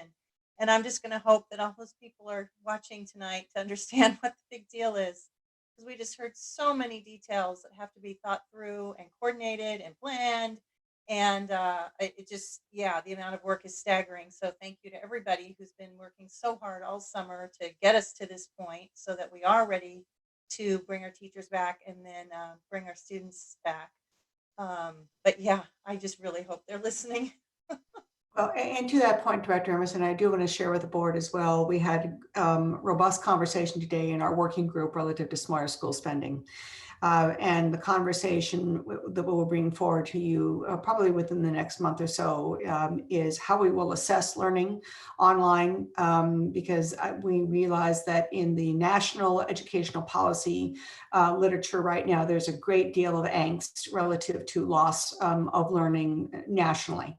I believe that, that with proper metrics, and we'll bring a report forward to you relative to how we're going to leverage the iReady formative assessments in math, as well as English language arts, as well as some of the other assessments that we typically do, to be able to really drill down and not only assess, but those Wednesdays when teachers are doing their planning and instructional assistants are supporting online instruction for students, this is an opportunity for them to take a look in real time relative to how students are learning and growing, and to continue to monitor and adjust their lesson plans, whether it is in CDL or whether it is, fortunately, hopefully at some point on-site hybrid, so that we can not encourage and further the gap relative to learning, but actually demonstrate, regardless whether it's in virtual or whether it's on site, that we are minding the gap and we are addressing the gap, and students continue to learn and grow regardless of the modality in which we are instructing.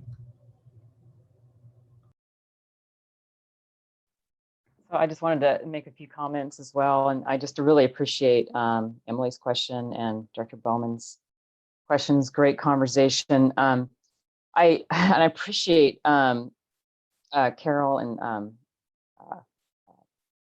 Russ, just your thinking around social emotional learning and how to address, right, Emily's question around the social part that we all crave. And I just wanted to, I guess, also just accentuate that, introverts have the hardest time of all. I mean, on these Zoom calls, it's like worst case scenario for introverts. And so, anything we can do to just think about how we can reach to people who don't like the big groups and especially don't like being online. So anyway, so I just appreciate the discussion. And I just really think that I'm so proud of our district just for being learners. And as I was watching all these slides and knowing how much work went into all this and thinking we are making history right now. This is unprecedented. And so we're learning along the way. So I just appreciate we can have these conversations and that we can respond when we get feedback. And I love the fact that we are a learner district. So I just want to thank you all for that. And I look forward to seeing how this all goes. October 14th. Thank you, Director Fox, and for all the questions and comments. Anything else from the team? So once again, thank you, Dr. McCall, Dr. Kinch, and team, Russ, Carol, Todd, and Tracy. Great presentation. And so with that, we will transition to Director Ebert and kind of pick up on some of Director Bowman's questions on enrollment, kind of first hit at where we are on our numbers. So Director Ebert. All right, well, thank you very much. I want to give a shout out to Carla Parker in IT for being my partner when it comes time to start the enrollment reports in the late summer. So every year we look at how we can improve this and make it easier to read and understand. And we keep adapting and evolving. So this year was unlike any other. But I do appreciate her being able to take both the online only groups of kids to break those out and show you kind of what that looks like. Although it is a little messier to read and decipher, I think that as we go through the next couple of weeks here where we know enrollment will ratchet up, and then taper off to see how things kind of smooth out. It will be really helpful for us to be able to compare the two platforms that we have going on for kids right now, the online and the hybrid. So I think it's important to note that even though we have both of these and we've given parents an opportunity to choose, we are all going to be in comprehensive distance learning to begin with. And so both groups look very similar in terms of, how they will be working with their curriculum and their teachers. But what this does for us is just sets us up perfectly to be able to pivot quickly when we are able to go back to campus. And so that will definitely help us in the long run this school year. So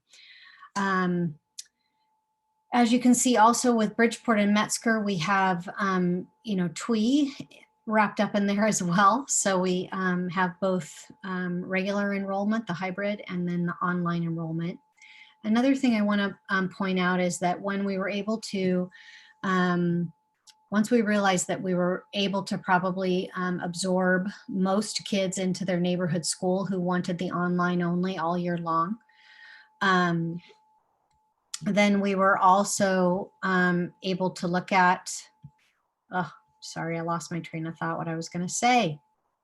It's getting late. It'll come back to me. So, dang it, that got me off course. What are your questions that you have so far about what you've seen from the enrollment report? I have one question. I was wondering if this indicates that we had 100% response rate, or did we maybe make an assumption on some people's part? Okay, yes, thank you. That's what I was going to say. Oh, awesome. Thank you, Karen. So we didn't have a 100% response rate, but we had 75%. And the other 25% defaulted into our hybrid model. And then once we separated all of that out and saw how that broke out per neighborhood school, then you can see that there's some room in some of our 100% online, and then there's more room in some of our hybrid classes. And so we talked, Carla and Director Bernard and I talked at the end of last week, because when a family went in to enroll in Synergy right now, there was still the option to sign up for the 100% online all year or the hybrid. And so we wanted to shut that choice off. But we also wanted to put the disclaimer in Synergy, if you were registering online, that you would automatically default into our hybrid model. But if you were interested in the online model for the entire year, to please call your school office, your neighborhood school office, because we want to try to stabilize some of the class size differences that you see. So in some instances, we do have room in our online classes, and in other instances, we have more room in our hybrid. And so being able to still offer that choice, but to also try to stabilize class size a little bit as well. So thank you, Director Emerson, for triggering my memory. So what are our target class sizes in this brave new world? Yeah, right. So like I said, with staffing, the kinder and first grade, we agreed that we wanted to utilize the additional classrooms at elementary to reduce that class size at kinder and first grade. So we utilized 5 additional FTE from our first priority bucket of SIA funding to add to our elementary staffing. We also put 10 of our music and PE teachers into the classroom as well. So that was, we were able to add upwards of 15 classrooms. I think it ended up being, we rounded up even more by, we reutilized the STEM FTE that we had for that third specialist at elementary, which ended up equaling to be about 3 classroom teachers as well. And so we were able to add a lot of classrooms into that total. By doing that, we were able to commit to kindergarten ratios at about 15. And you can see across the board that we're close in most of those instances. We're a little above at a few of our schools, 17 at Durham and Mary Woodward, and then we're a little low in other spots. So wanting to kind of see how that shakes out in the next couple of weeks. Because if we are back on campus in 9 weeks with our kindergartners, then we would want to pay particular attention to our classes that are above that 15, 16 mark, and see what we need to do to make sure that we can adjust for welcoming those kinders into the classroom. Same with first grade. You can see that we wanted to be right at 20, and we're there in some instances, we're under in many. So that gives us some room to grow in the next couple of weeks. So I feel good about first grade. And then our ratios for second through fifth grade follow the same ratios that we've always had on our staffing sheets that I've shared with you all in the past, and I can reshare those again. But starting, we have a range and a ratio that we work from, and we're within that range or ratio in almost every grade level across the district. And in most cases, we're below.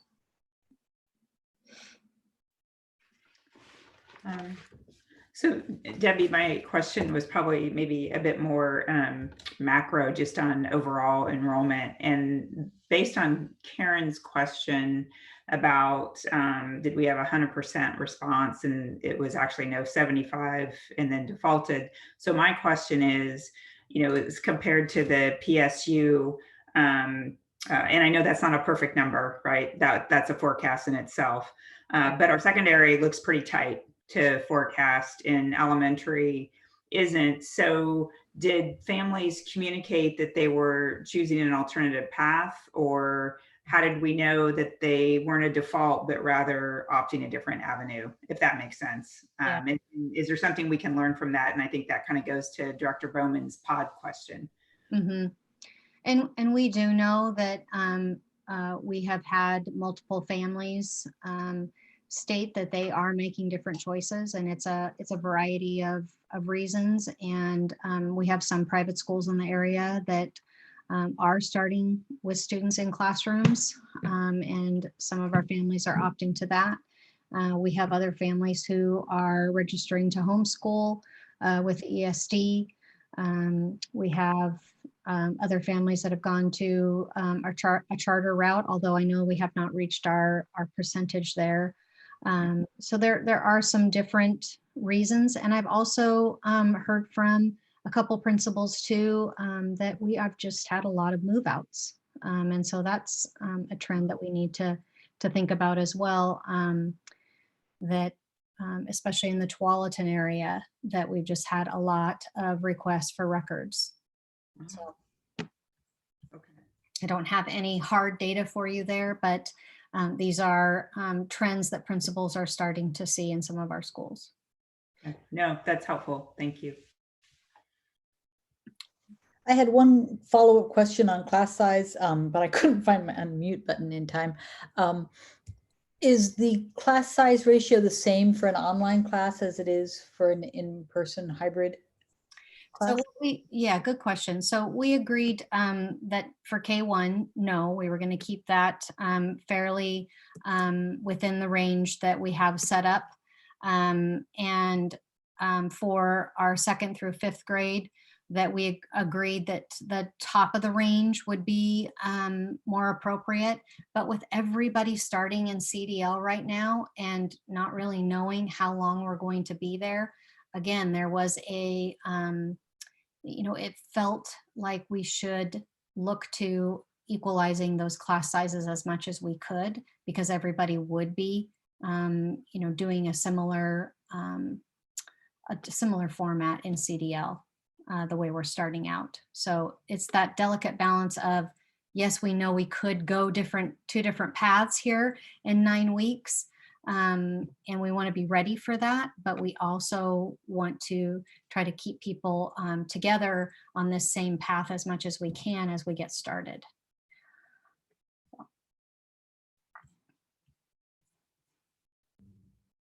Okay, thank you. Any other questions? I don't know if this is the appropriate space to ask it, but I'll ask it anyway, and then David Moore can tell me that it's not the right place. But I'm curious if we have given the dip, the projected dip, and the uncertainty about what it will look like moving forward. I know we've got the extended ADMW that can, sort of facilitate a smooth transition, hopefully. But have we started thinking about budget implications of these projections and what strategies we might use to get through it? So, Director Bowman, one thing in a year of dropping enrollment, if that happens to be the case when everything's said and done for this year, the number that's used for the state school fund is the ADMW from the prior year. So we have that in our back pocket. What we don't know is the impact going forward, beginning in 21, 22. And there's a lot of uncertainty and variables with that, because if other districts are seeing similar impact, especially the larger districts, we don't know if, are those kids going to private schools or where are they going to?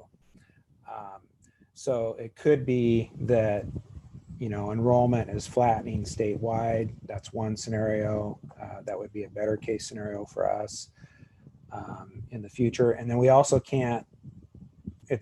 we don't have a trend to project which kids are going to come back in 21, 22.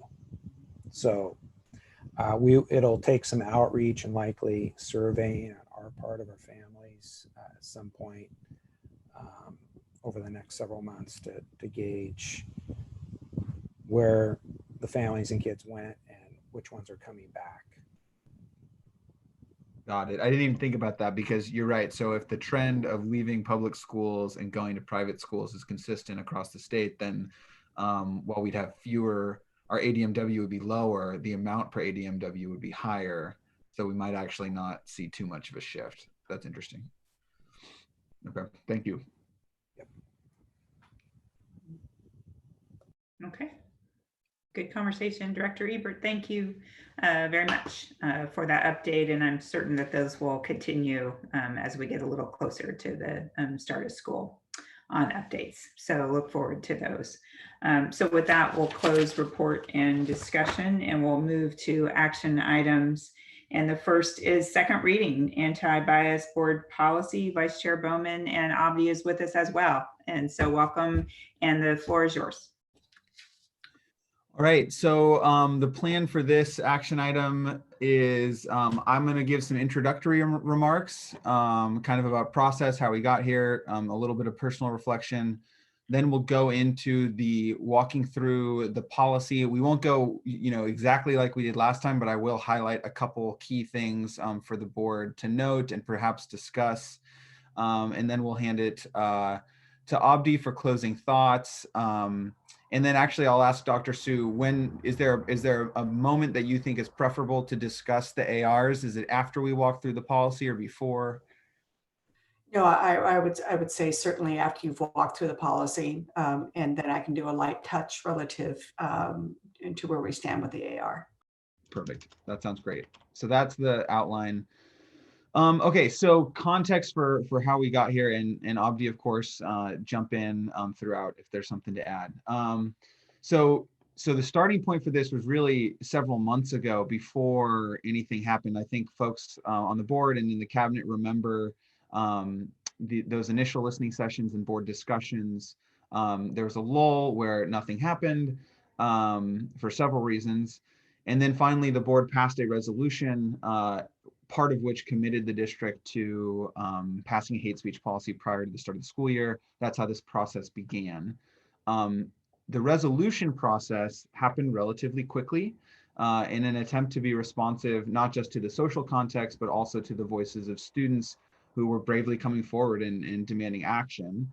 But candidly, I think that was a rocky few weeks for a lot of us. And it was stressful and challenging for me personally, for the students I was working with, and I suspect for all board members and for cabinet officials as well. And I think we all felt how high the stakes were, and it was really emotional, and it's a painful topic to begin with. So before we jump into this, I just wanted to say that, you know, I tried my best to do the right thing during that process, but recognize that I stumbled sometimes. And I know there were folks on all sides of the resolution and all sides of the process who left feeling disheartened, and that includes students in the process. And so I just wanted to take responsibility for that and for not doing a better job of shepherding the resolution and being more proactive in that process. But I did genuinely learn a lot from it. And I bring that up because I think the process that we used for this policy is a stark contrast from the experience of the resolution. And I hope that's what other board members felt as well. And credit to Chair Wolf for helping design a process that was like inclusive and representative of the community. You know, tried to balance the tension between moving quickly, but also being really thorough and making sure we're talking to all the folks we need to talk to. So the components of the process included, in addition to, you know, Director Unn did a fantastic job of when we were in person organizing those listening sessions. This time around, we did 3 additional listening sessions specific to students, administrators, and teachers that was focused specifically on some of the policy issues that had come up. We appointed a policy advisory committee, which had 2 meetings for about 4.5 hours total. One of those meetings had a public comment section where we did receive a couple of community comments that were read into the record and included in this board packet for your consideration. My co-chair, Abdi Mohamud, and I met over FaceTime and Zoom and calls, you know, a couple dozen times over the last few weeks to try to figure out the framework and also how to incorporate the feedback that we were receiving throughout the process. We then had a first reading at the last board meeting, with drafts sent to all board members, cabinet members, and everyone who attended any of the listening sessions to be able to provide their feedback throughout the process. We worked we're really fortunate, I think, to have such a close relationship with OSBA, and OSBA was helpful before, during, and after the policy construction process, kind of providing things that we should be keeping in mind, some suggestions to tighten up our policy and make sure we're not running into other issues, alignment between policies, that kind of thing. And then we also consulted with attorneys to help mitigate any potential legal issues that could arise from the new language. So there were 4 total iterations of the policy in that several week period. And tonight we're at the 4th iteration and the 2nd public reading. And I feel pretty good about the process that we went through. So I just wanted that to be on the record for how we arrived here. Wanted to publicly thank all the committee members. Originally, we wanted to design a really small committee with like 5 members to construct it, but there was basically everyone who participated in the listening session said, we want to be part of this and help construct it. So Abdi and I decided to have a bigger table and just, you know, it took a little extra time, but I think it was worth it to have all those perspectives present. The committee unanimously recommended the policy before us with there are some minor changes that are included in the version that was sent out today from the one that they recommended, just being responsive to OSBA's minor changes and our resident editors' catches of capitalization and some other things. And then final comment from me before we jump into the policy is, you know, I was reflecting on a conversation I had with Dr. Sue and Maureen about institutions and the state of our institutions, and particularly institutions of government, and particularly even at the national level. And, you know, there's people in our current context who are just completely losing faith in institutions because they don't perceive them as being responsive to the people they're supposed to represent. And a school district is an institution of government at the smallest level, at the localist level, at probably the most intimate level for most people. And I've just been thinking about how we got here primarily because of students and other community members. And I just am really appreciative of how we responded to that in trying to be responsive and trying to build a process that included people who wanted to see change, recognizing the need for it, and also trying to balance that within the confines of how a board and a district operates. So, you know, and a special shout out to Abdi for, you know, this is a personal issue for him, as he has, you know, courageously multiple times told in public. And he didn't just organize a march and organize a protest and, you know, send out public comments or tweets like some people do in our current context. He put in the work and helped build a coalition of people in a really inclusive way. So just major respect and appreciation to Abdi for his leadership during this. and for creating a pretty beautiful case study in democracy for all of us to observe. So Abdi, any introductory remarks, or do you want to save yours for closing? Okay.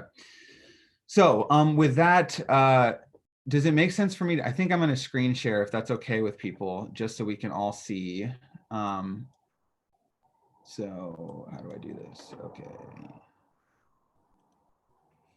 Oh, host has disabled participant screen sharing. So if we can change that, that's great. If not, we can all kind of pull it up and walk along together either way. So while we're getting that figured out, we'll just start with the introduction, the sort of, oh, there we go. Perfect. Dr. Bowman, just for context, I didn't get a chance to read the changes that OSBA made.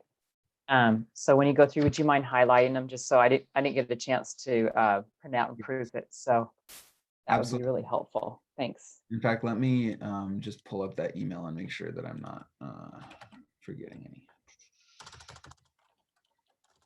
So I saw, okay, there we go. Screen share is back.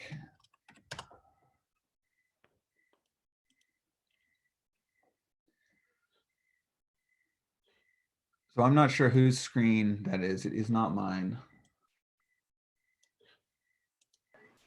Oh, I'm able to screen share now. Okay.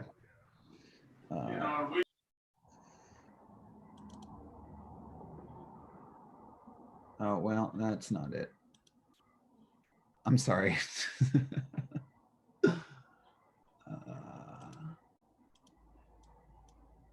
Now I've lost it. I apologize, everyone. Oh, there we go. Sorry.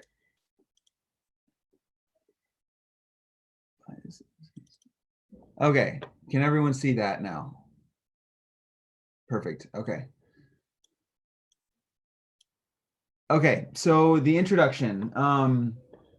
I think the first key discussion point for the board is on socioeconomic status, which you'll see is not included in this draft. The advisory committee had a robust conversation about this and made an intentional decision not to include socioeconomic status in our version of the policy. A couple of the main reasons why. The top line reason is because this definition of bias incident is pulled directly from Oregon State statute, and it does not include bias incident. And we wanted to create consistency as a way to just maintain as tight of a legal definition and legal justification as possible. The other comment that was made, and I won't put anyone on the spot, but also don't want to take away credit from the comment, but it was basically like, sometimes when you're doing equity work, socioeconomic status will be used to sort of detract or take away from the issue of race. So there was a discussion about that dynamic, that factor. So those were the reasons why the committee ultimately decided to keep this definition as it is and leave out socioeconomic status. But there were thoughts on both sides, and I think there are merits to including and excluding. So with that, I'll kind of open it up to the board for a discussion, or maybe we have consensus on the current version, or I'm not sure exactly the best way to do it, but I'll just open if folks want to share thoughts on socioeconomic status.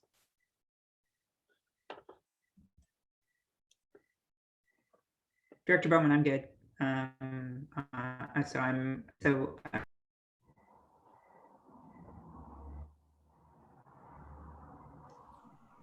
I like it as it is without socioeconomic status. My main reasoning is because socioeconomic status is not a protected class under Oregon state law. And I think the point you referred to earlier about how it's sometimes used to mask the topic of racism is a really important one. When we passed the resolution that said we were going to write this policy, we specifically said it was going to be a hate speech policy. And to me, that really, it really should be about race. And so I appreciate the other components that are protected classes because bias incidents do happen. But I like the idea of keeping this policy as much as possible about race. And in fact, I would like to see racism in the title or hate speech in the title, because we did say that we were going to pass a policy about hate speech. If people say, hey, did you ever pass that policy? Well, they're not going to go to a policy that says bias incidents if they're looking for hate speech. I'm okay with that, amending the title to bias incidents and hate speech. If the rest of the board, you'll also note one, I should point out, the title of this version is changed based on Director Zerschmid's observation that we don't call our discrimination policy anti-discrimination policy. We just call it discrimination policy. So we've titled this one bias incidents, but I have no problem, making it bias incidents and hate speech if that aligns with people's thinking. Yeah, my concern was it was going back to just hate speech, and I feel like the policy reflects more than that. So I'm fine with the and. So thanks. Okay, great. And oh, go ahead, Director Fox. I was going to say, I just agree. I'm fine with keeping it as is. I don't need to make any changes as far as the socioeconomic issue. Okay. I concur with what's been said. And there was an ask from the committee. I mentioned it in my cover letter, but the committee would like the board to do a review of our existing policies to see if to sort of ensure that socioeconomic status was covered in our existing bullying, harassment, or discrimination policy. I know Dr. Sue's got some language in her AR that we can discuss, but there was the committee by no means was saying like socioeconomic status shouldn't be considered and shouldn't be protected. It was more of this might not be the right place, but we also recognize that bullying based on socioeconomic status is happening. So that was an ask from the committee that I'll just surface here. One OSBA addition is this line here: the district strictly prohibits bias incidents. That was an oversight on my part in drafting. We wrote an entire policy about bias incidents without ever saying that we're prohibiting them. So that's been corrected here. Moving on to the reporting section, let me check my notes. So I'm going to ask Abdi to explain. The committee had another long discussion in our second meeting about this line here. Any student who has knowledge of conduct in violation of this policy is encouraged to report their concern to a school or district employee versus required. And Abdi was kind of the leader of that facilitated discussion. So I'll ask him to share his thoughts in the committee's conversation.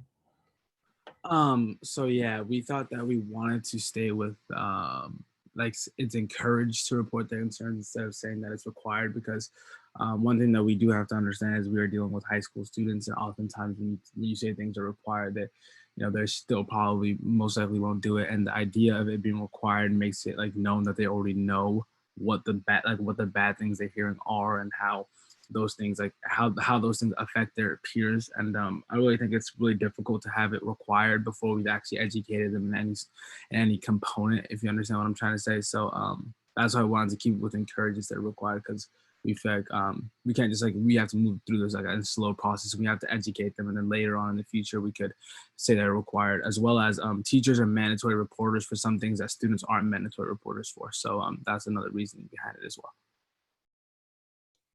Well said. Any questions? That was something that came up at the last board meeting, so I just wanted to surface that and see if there are questions or if folks were okay with that current language. I'm fine with the encouraged, but when I keep rereading this in both those sentences that say report their concern, I'm just wondering if they should be reporting their information, because we're saying they have knowledge of misconduct, but I don't know. Reporting a concern versus reporting their information, but may not matter. Good question. I think that was language used in the discrimination or bullying policy, but I can look that up and see.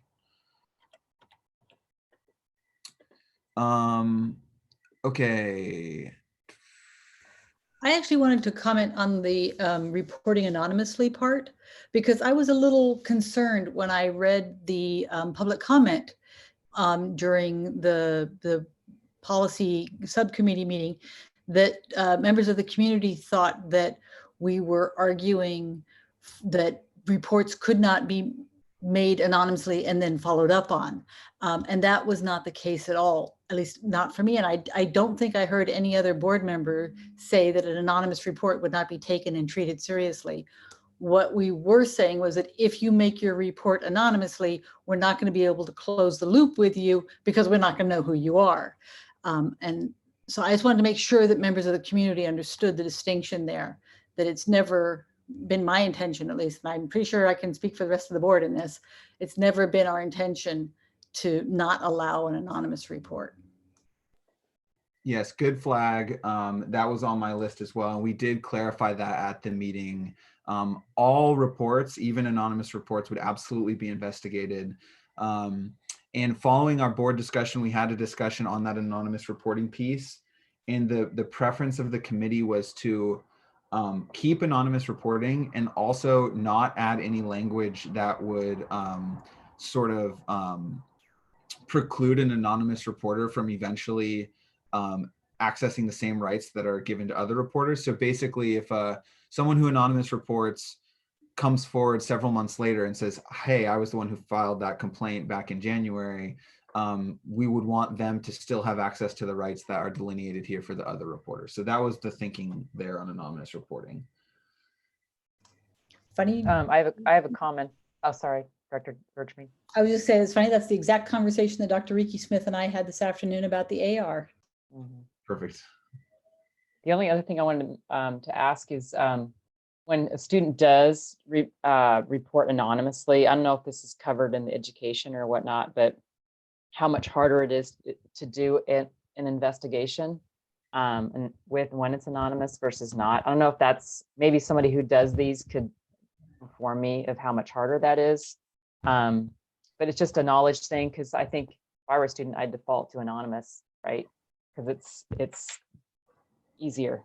So I was just curious, the process for reporting or investigating anonymous versus non-anonymous. I'm not arguing that we don't have that in there. I'm not saying that at all. I'm just curious the process and that people understand that difference. Does that make sense? It does. So yeah, a couple thought. I'll ask Dr. Sue if she wants to weigh in on the implications of anonymous reporting. I think Brian talked about this a little bit. One thing on anonymous reporting, and the intent was to include this in AR, I think, was to encourage folks to use the Safe Oregon line, where a sort of code can be developed. It can be tracked as a system. But yeah, to the question of investigating anonymous reports, Dr. Sue, any thoughts you'd like to share on that? No, actually, I call that out in the AR, that again, that they will be investigated. You will take the information that you have from Safe Oregon, and this is something that almost, when we are in school last year, we would have almost weekly reports, typically over the weekend, from Safe Oregon with anonymous information, and administrators were able to thread enough of the pieces together to run an investigation and get it to ground. So we see no reason why that couldn't happen here as well. To the concern relative to someone later on coming forward and saying, I made that report. In conversation with our attorneys, they said as long as the individual is able to give you information that identifies them so that you know you have the right individual, and they wish to make themselves known publicly, then that report can be provided in a public means. In the AR, what I have done is basically said that it will be kept on file and reported as part of the data set as to the number of incidences that have been investigated, so that it is in synergy and it is still counted as if it were a known entity. So regardless, we are agnostic about who reported it or whether the identity is known, that data is collected. One thing that we also talked about during our committee meeting was also like making it known to the students how Safe Oregon works and how anonymous tip lines work as well. So the education around that is also going to be an important component. Making sure students know how to get to Safe Oregon, or how to file an anonymous report, and how like the systems like check up on it and stuff like that is one thing that we talked about as well. Yep, well said.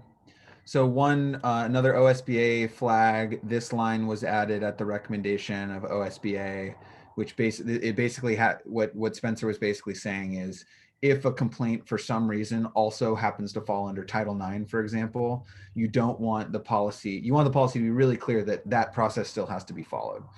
So he just recommended being super clear about that and writing that line in. We sort of interestingly had this conversation at our work session about sexual harassment policy. And this was about sort of what happens when an investigation is started, and what sort of what obligation or commitment to ongoing communication does the district have. So where we landed was in alignment with our earlier conversation today. Rather than outlining a specific number in policy or specific standard in policy, just including the phrase a commitment to ongoing communication throughout the investigation, and then allowing the AR to craft a standard. So for those who weren't watching the work session, Dr. Sue is already taking that issue to her cabinet to come up with some language that could be applied across policies, which I think makes sense. And this, I don't think this was in the last version. I can't remember.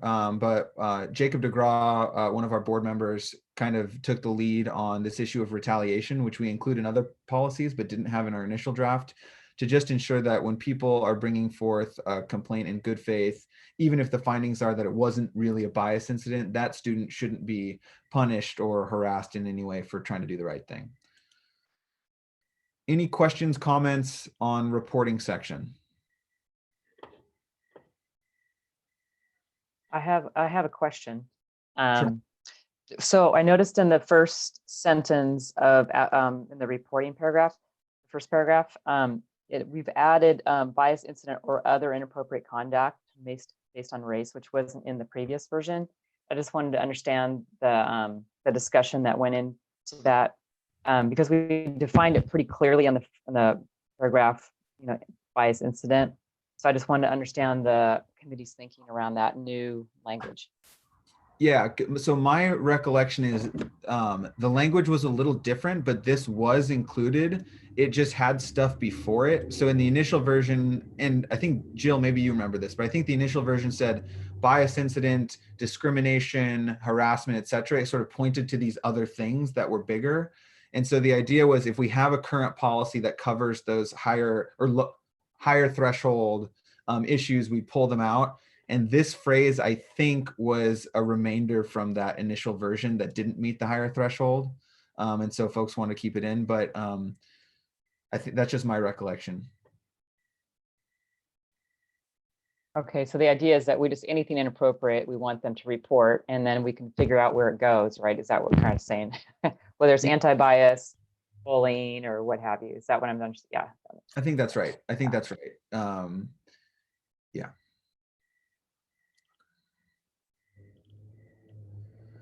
Okay. I don't think that there were changes to this section. Oh, there were. I think there were a couple. I think we talked about it mostly in the last. There's nothing earth-shattering here. We talked about including. I'm sorry. This language here that's really making it more about skills for students and not just definitions. But aside from that, mostly remained the same. Positive feedback on this section. So this was the section where we did make some substantial changes, and I think the board is going to have a conversation, and now might be the right time. So in this section, let's see.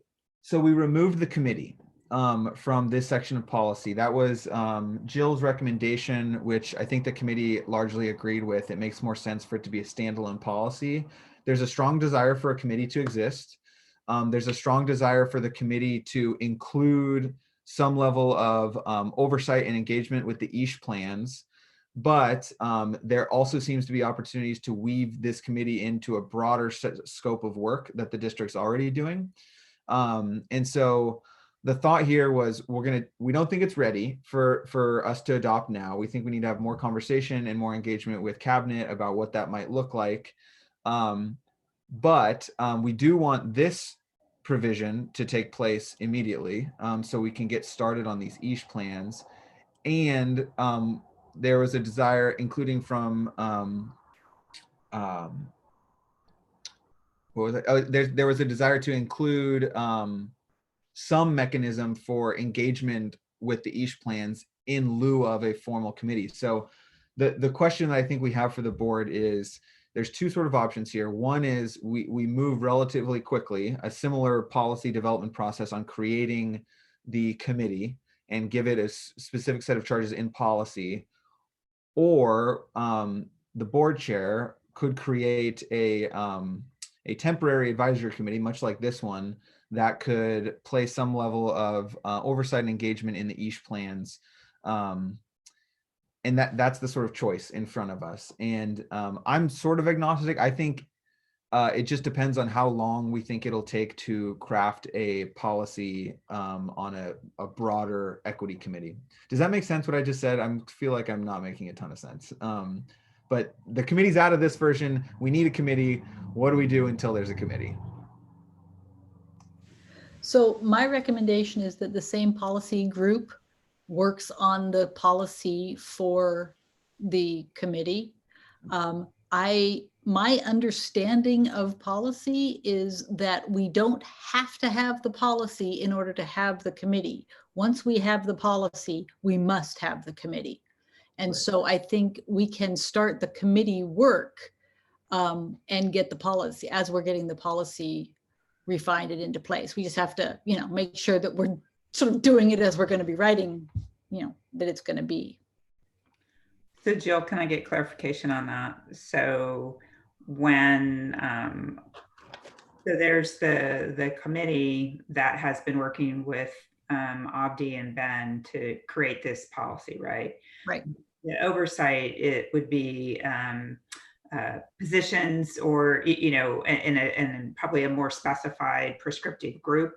So when you say you want the committee to write the policy, are you talking about those that created this policy, or maybe what was defined as an outline for the bias, hate speech oversight for the EASH plans? Does that make sense?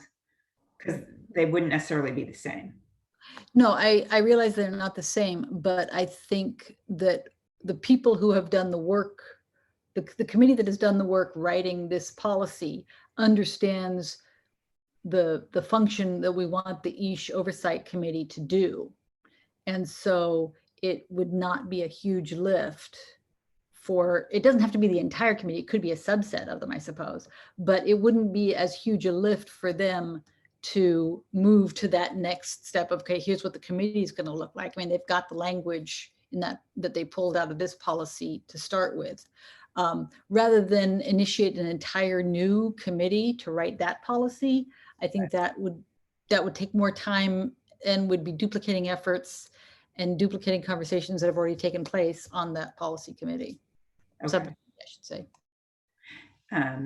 Yeah, and I think Ben and Abdi, I thought you did a great job of kind of defining lanes, if you will, in terms of, Superintendent Ricky Smith and her team would define the plan itself, build that, and then the oversight is really to see the execution and how that's looking in our schools. So no, Jill, I have no issue with that. And I really defer to the two of you and your thoughts, and then obviously Director Fox and Director Emerson. Yeah, as I'm looking at it, I think the key deadline is by February school. So assuming we adopt this policy tonight, I guess the first question, this would be, I think, up to Dr. Sue and her team to figure out, but assuming we're going to have EASH plans for this year, which would be kind of not quite in alignment with how we want it to be long-term as part of the SIP plan development, but I think we could make the case that it's probably would fall within the intent of this the committee and the policy to have a policy this year. Then the key to have a plan this year, the key deadline would be by February to have a committee who's appointed, up and running, and can facilitate that mid-year check-in.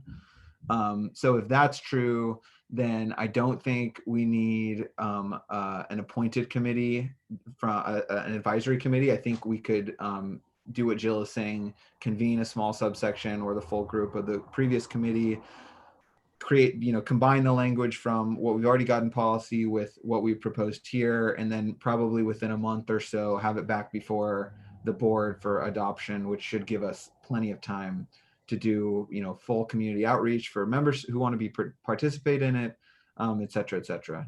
Aubrey, what do you think about that plan?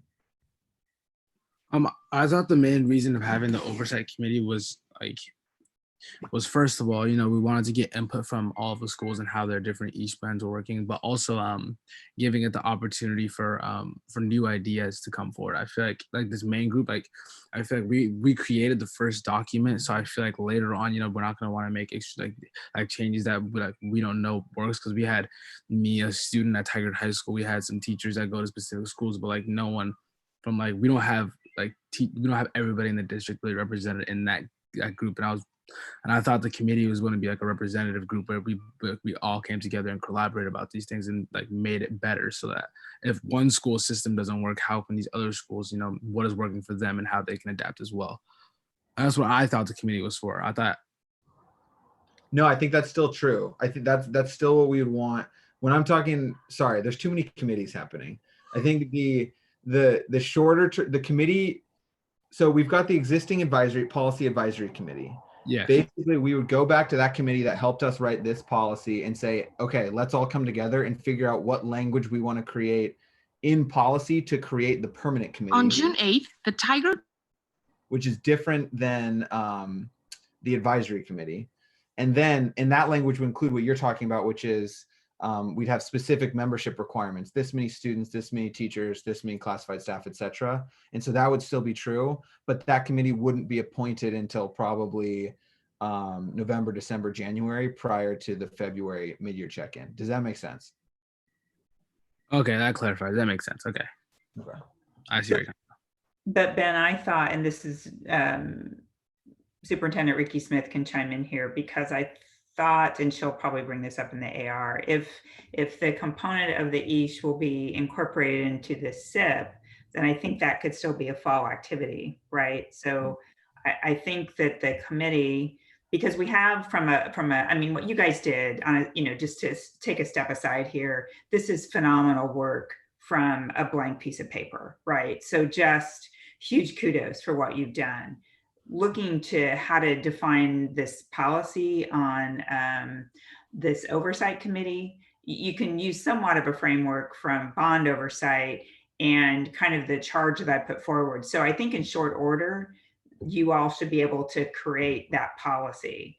And so I do feel strongly about two steps. My intent when I wrote kind of the charge, if you will, was I'm really committed to having an oversight group, as Abdi described, in this variety of groups that are check-ins specifically on each. Now, as, and I think that Director Un just posted something, when it comes to equity, that needs to be a much bigger, broader conversation, right? What is the work that Zinnia is doing with her BECs?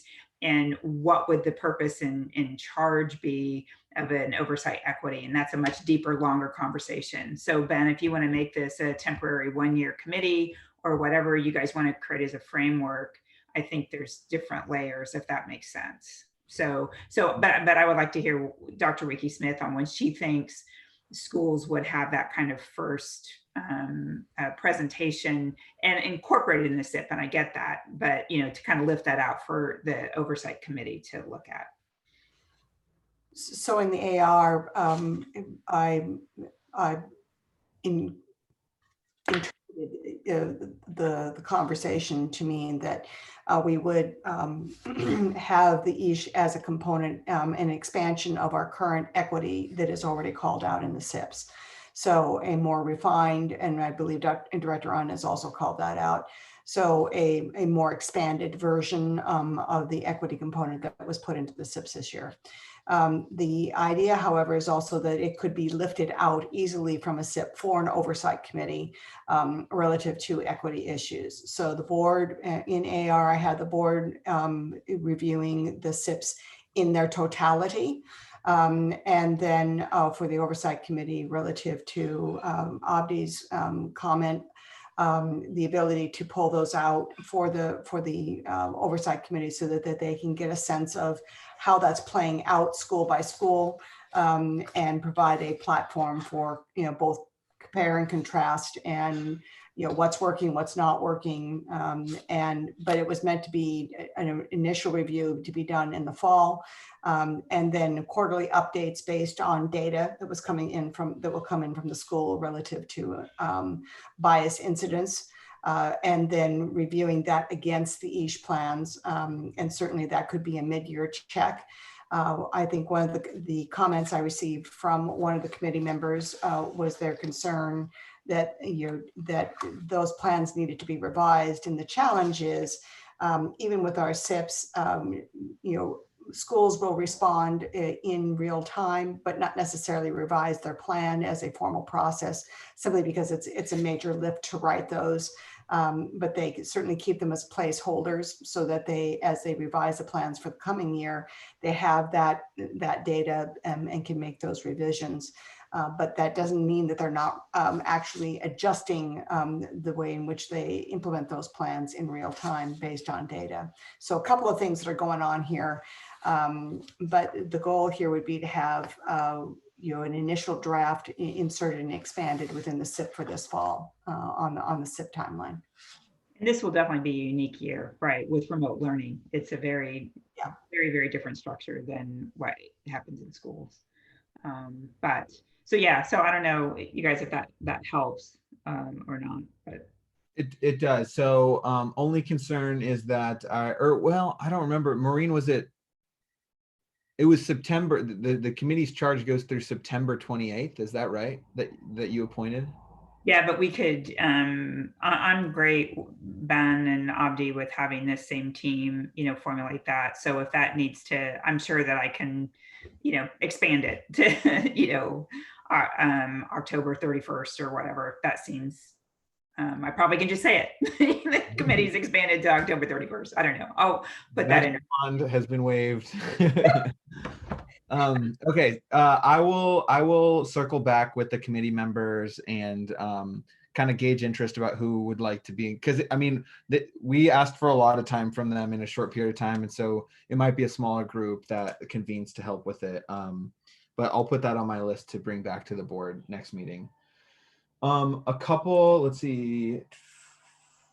Dr. Bowman, I would like to take February and July out and move it to the AR. I would not want to accidentally slip to March 1st and then be in a violation of our own policy.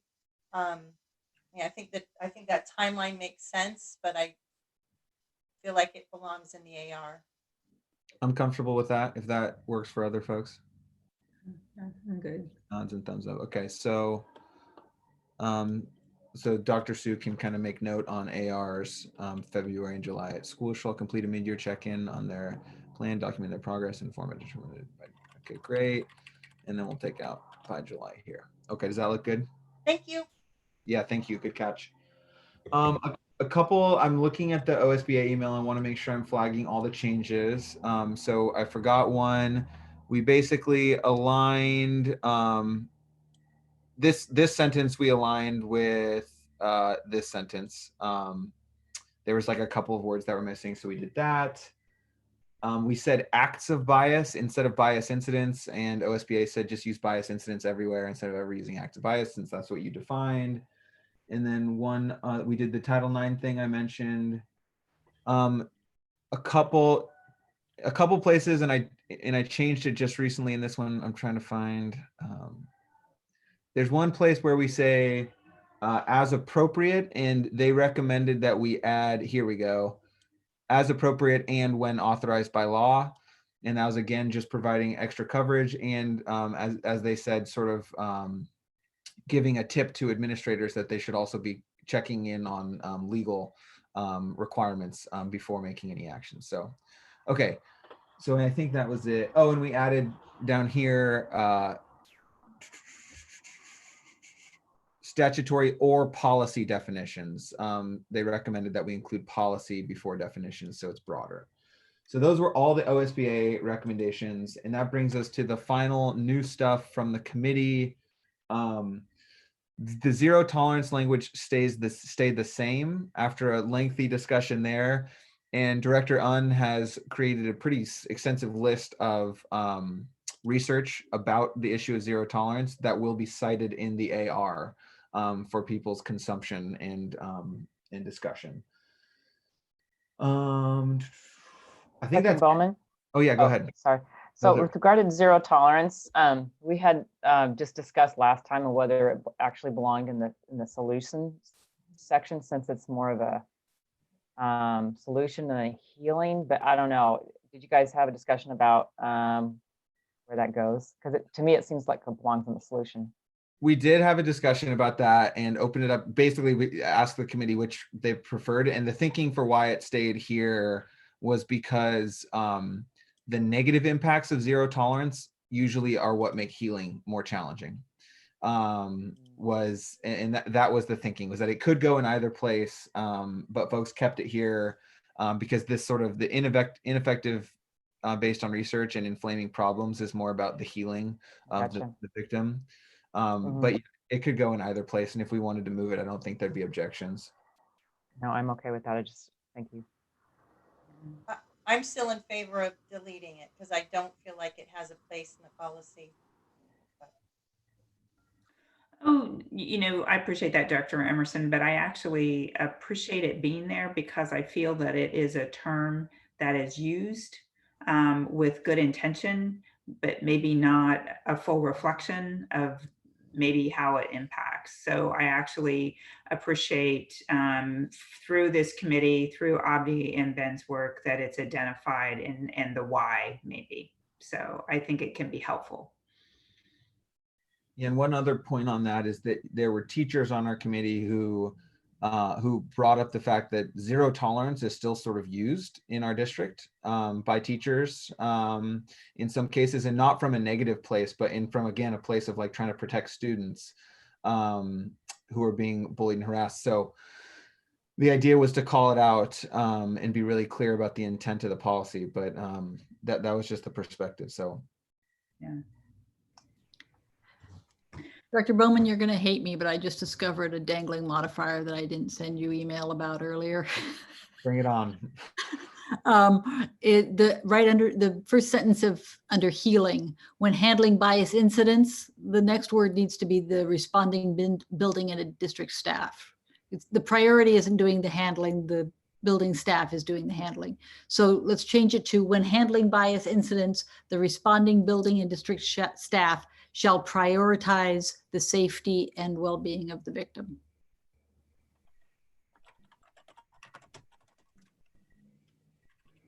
And I apologize for not catching that earlier. Sorry, guys. When handling bias incidents, the responding building and district staff. Yep. That works for me.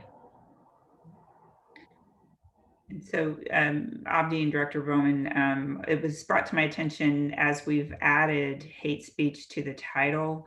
Do you want to incorporate that like in your closing paragraph, excuse me. So only acknowledge, I'm on the second line, very last paragraph, that bias incidents and hate speech. I mean, I just want to reflect on, you've added it in the title, but, and I'm not asking you to, insert that throughout the policy, but is there somewhere should that be included back into the language?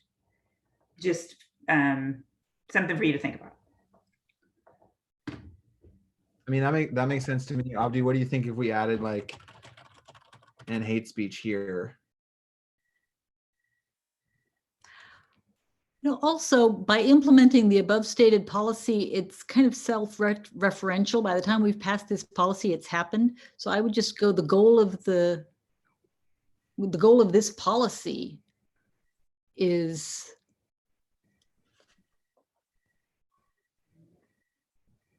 not only to acknowledge, but also to work.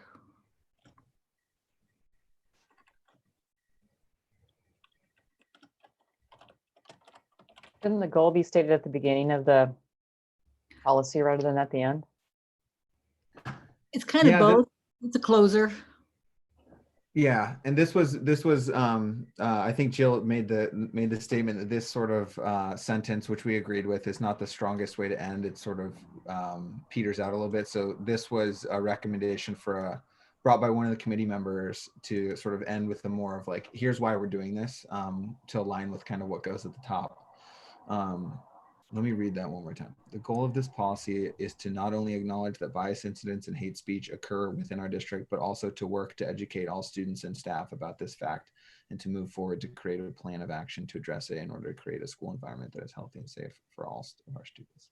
And staff.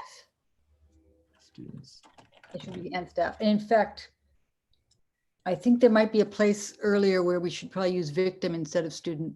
Scroll up like 3 paragraphs. Whoa, down, no, you went too far. Underneath healing. I just caught sight Where of it it. says child's education.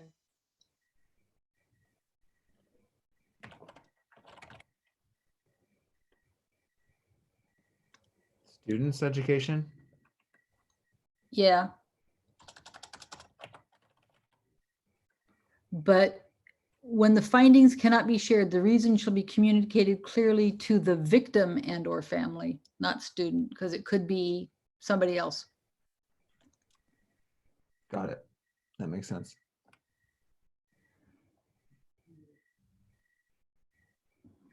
Okay, with that, I think what we'll do is we'll hand it over to Dr. Sue to, and do just want to give, Can I sorry. have a couple more things? Can I? Okay. Yes, a couple more things. So I was wondering, so I'm Emily's comment back in the work session keeps resonating with me for the education and engagement. It says these educational opportunities experience shall include the topics, the bias incidents. Can we put in there coping factors or conflict management or something? Because I think how to respond to the hate speech or bias incident is a really good point that Emily brought up. I don't know, I don't want to speak for you, Emily, but I just wanted to, I think it'd be really beneficial to have that in the educational engagement section as a list of possible educational opportunities.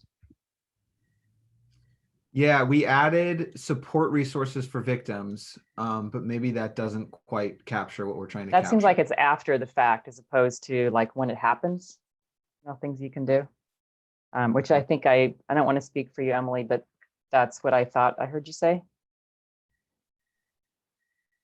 I think what I meant to say at the time, and I think support resources, I think that captures what I was trying to say, which is that I think for some students of color, they hate speech doesn't even seem like a bad thing anymore. So I think, yeah, that captures what I was trying Covers to. it. Yeah. Okay, thank you. And then the other thing, and I wanted to ask is, so the second paragraph from the end, district will strive to end inappropriate behavior by providing supportive measures. So if we defined inappropriate behavior as kind of all the other stuff, bullying, right, sexual harassment, I just wanted to, so this is I think this is a new paragraph as I recall from my notes. No, it was the ending paragraph in the Was last. it? Oh, okay. And it's so it's that in I guess what bothers me is the inappropriate. I'm not sure what that means. We're trying to be clear on definitions. Yeah. And now that we kind of took out the other stuff, it's like that's kind of hanging for me. Because what is inappropriate behavior? Yeah, that's a great question. That language was taken from the original OSBA sample policy. And I think the intent there is kind of this part, which is basically like, you know, we've got these policies and statutory definitions where we're obligated to do this stuff.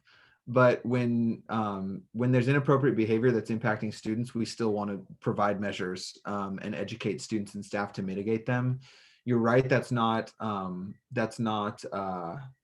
black and white definition for sure, but it does provide some signal of intent. I'm wondering if Dr. Sue, if AR, or sorry, go Sharon, go ahead.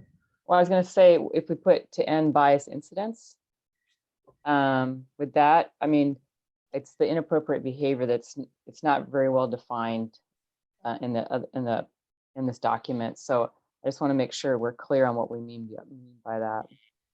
So I understand what you're saying about the second part, which I agree with. I just didn't know if we wanted to be more specific, or I would like to see more specificity around what we mean by that. That makes sense to me. I'm sure. Let's just play with this. And if we say bias incidents there, I like the first half of the sentence. Mhm.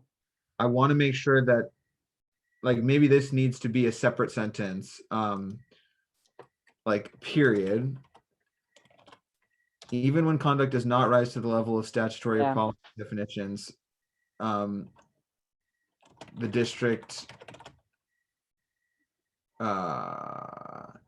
is committed to ensuring a safe environment for all students, or something like that. Yeah, I like that. Which we're kind of getting into. Mm-hmm. Okay. Okay, thank you. Does that work for everyone? Jill is shaking her head. Yeah, it's a little bit awkward. I think maybe there's a way to make these flow together better than they currently do. Because I guess, Ben, I'll be honest, I mean, I appreciate sharing the feedback, but I also felt like it was a broad sweep.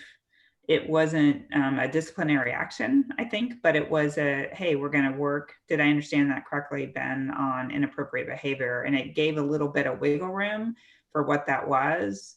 And I felt that was okay, because it wasn't, it was just, how do we educate? How do we strive towards that? And so it wasn't specific to a disciplinary action. Does that make sense?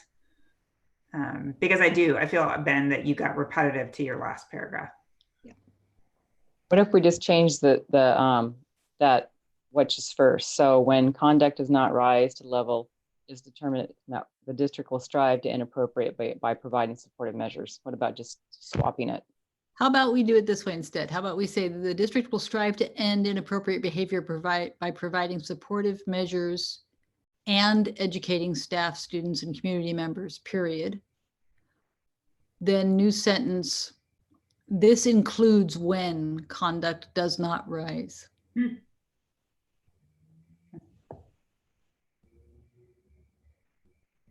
That works for me. Okay.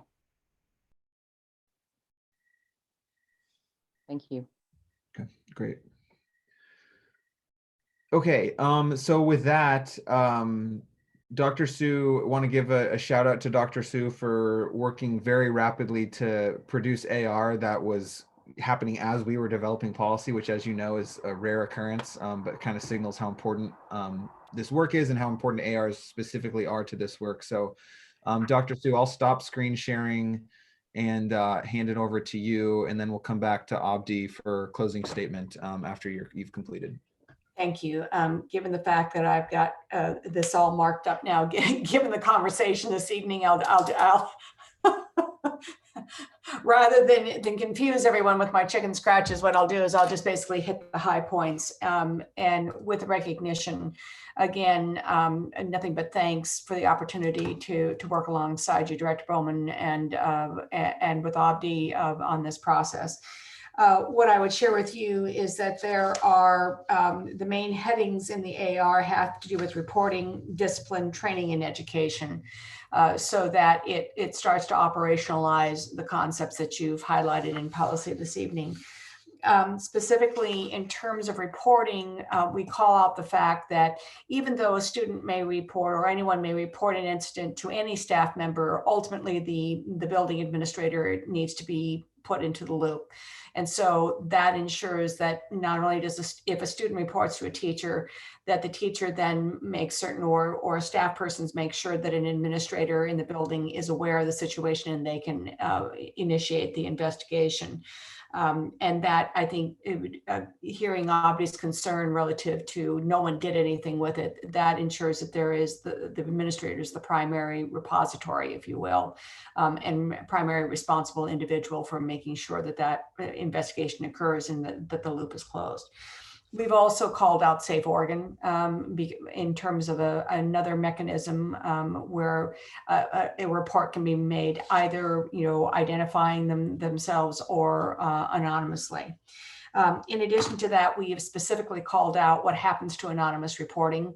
And so I've already highlighted that, but I want to put a point to that again, is that all reports, regardless of whether they are done in person, the person is known, or anonymously, will be investigated. There will be a final report, and the incident will be included in the collection relative to bias incidents for the school. And then the fact of the matter is we'll leverage also the PBIS, our PBIS system and teams, both at the school level as well as at the district level, to review that data. And then I call out that the superintendent's responsibility is to provide a quarterly report to the school board and to whatever the oversight committee is, relative to not just district data, but certainly individual school data as well. And to the point relative to whistleblower language, as I know that Jacob DeGraw was concerned about, I cited the policy JFCF, which and JBMA, which basically says that unless by preponderance of evidence, all reports are assumed to be made in good faith and with reasonable belief that a bias incident has occurred. That if the alleged originator who decides to engage in retaliatory behavior, that there will be consequences leveled, and that a knowingly false charge of bias incident will also be regarded as a serious offense and will result in consequences and appropriate remedial actions. So that's called out. Within the discipline section, I have made a note relative to calling out zero tolerance, and so that will be in the next draft of the AR. But we call out specifically a tiered system of discipline, which starts first with restorative practices and then elevates up to and including loss of privileges and suspension, which follows our discipline process. And also in terms of taking care of the complainant during the process and post-process, we've outlined some supports which can include any of the following or all of the following, depending on the needs of the individual complainant. That there is conference with and ongoing support from a counselor or other trusted adult for the complainant during the process and post. That there are restorative conversations with the originator that is facilitated by trained professionals who are trained in restorative practice. That we may use restorative community circles as outlined by Principal Russ Romas today. A referral to outside community agencies, of which there are many that can continue the work and support a student in healing. And then also making sure that we wrap ourselves around the family, because it is not just the complainant or the victim that is impacted, it is the entire family. Relative to training and education, we outline the PBIS work that we are doing and PACS works that we are currently doing relative to building positive, predictable classroom environments, promoting the sense of community, using educative and restorative approaches to discipline, creating multiple tiers of support, and that harkens back to our PBIS. And then also using data that is both quantitative and qualitative to measure the health of the community. And then also that we are committed to creating classrooms that are emotionally supportive and identity safe. And what that means is incorporating the teaching of social emotional standards. And you certainly heard a component of that this evening in the RSSL presentation. That classroom environments are going to be considered through a trauma-informed lens, and that is work that we called out in our SSA work. That they will be, teachers will receive instruction relative to how to teach and how to respond in culturally responsive ways. And that trusting, encouraging relationships will be created and nurtured between staff and student. And then to promote student voice, student belonging, and student responsibility for the community. And then the last section of the AR also calls out the development of the EASH plan that will be embedded into the SIP. My reasoning behind that is that I did not wish it to stand alone and be divorced from the instruction that occurs, that we have called out as part of our SSA work in the last year that equity is infused through all of our priorities. It is not a standalone. And so to honor that and to expand upon the work that has been done relative to equity in the SIPs, to more fully flesh out relative to the ISH concepts that Abdi has developed. And then they are easily, then that portion of the SIP plan is easily pulled out for the Oversight Committee, as well as considered in its totality by the school board as it is reviewing annual SIP plans. And so then I have made a note relative to not only I've called out for a fall review, I have added the February as a midpoint and then a July date or July concept relative to a final summative report. I would also offer that the policy committee has had a first read of this and provided input, as has the board. I now need to do fair shrift with our both the cabinet as well as with our school-based administrators, so that we have their input as well into this AR, and we'll bring this back again for another review at a future board meeting here. Probably my goal would be to shoot for our next one in early September relative to the deadline, and make sure that we have the major pieces in place for implementation.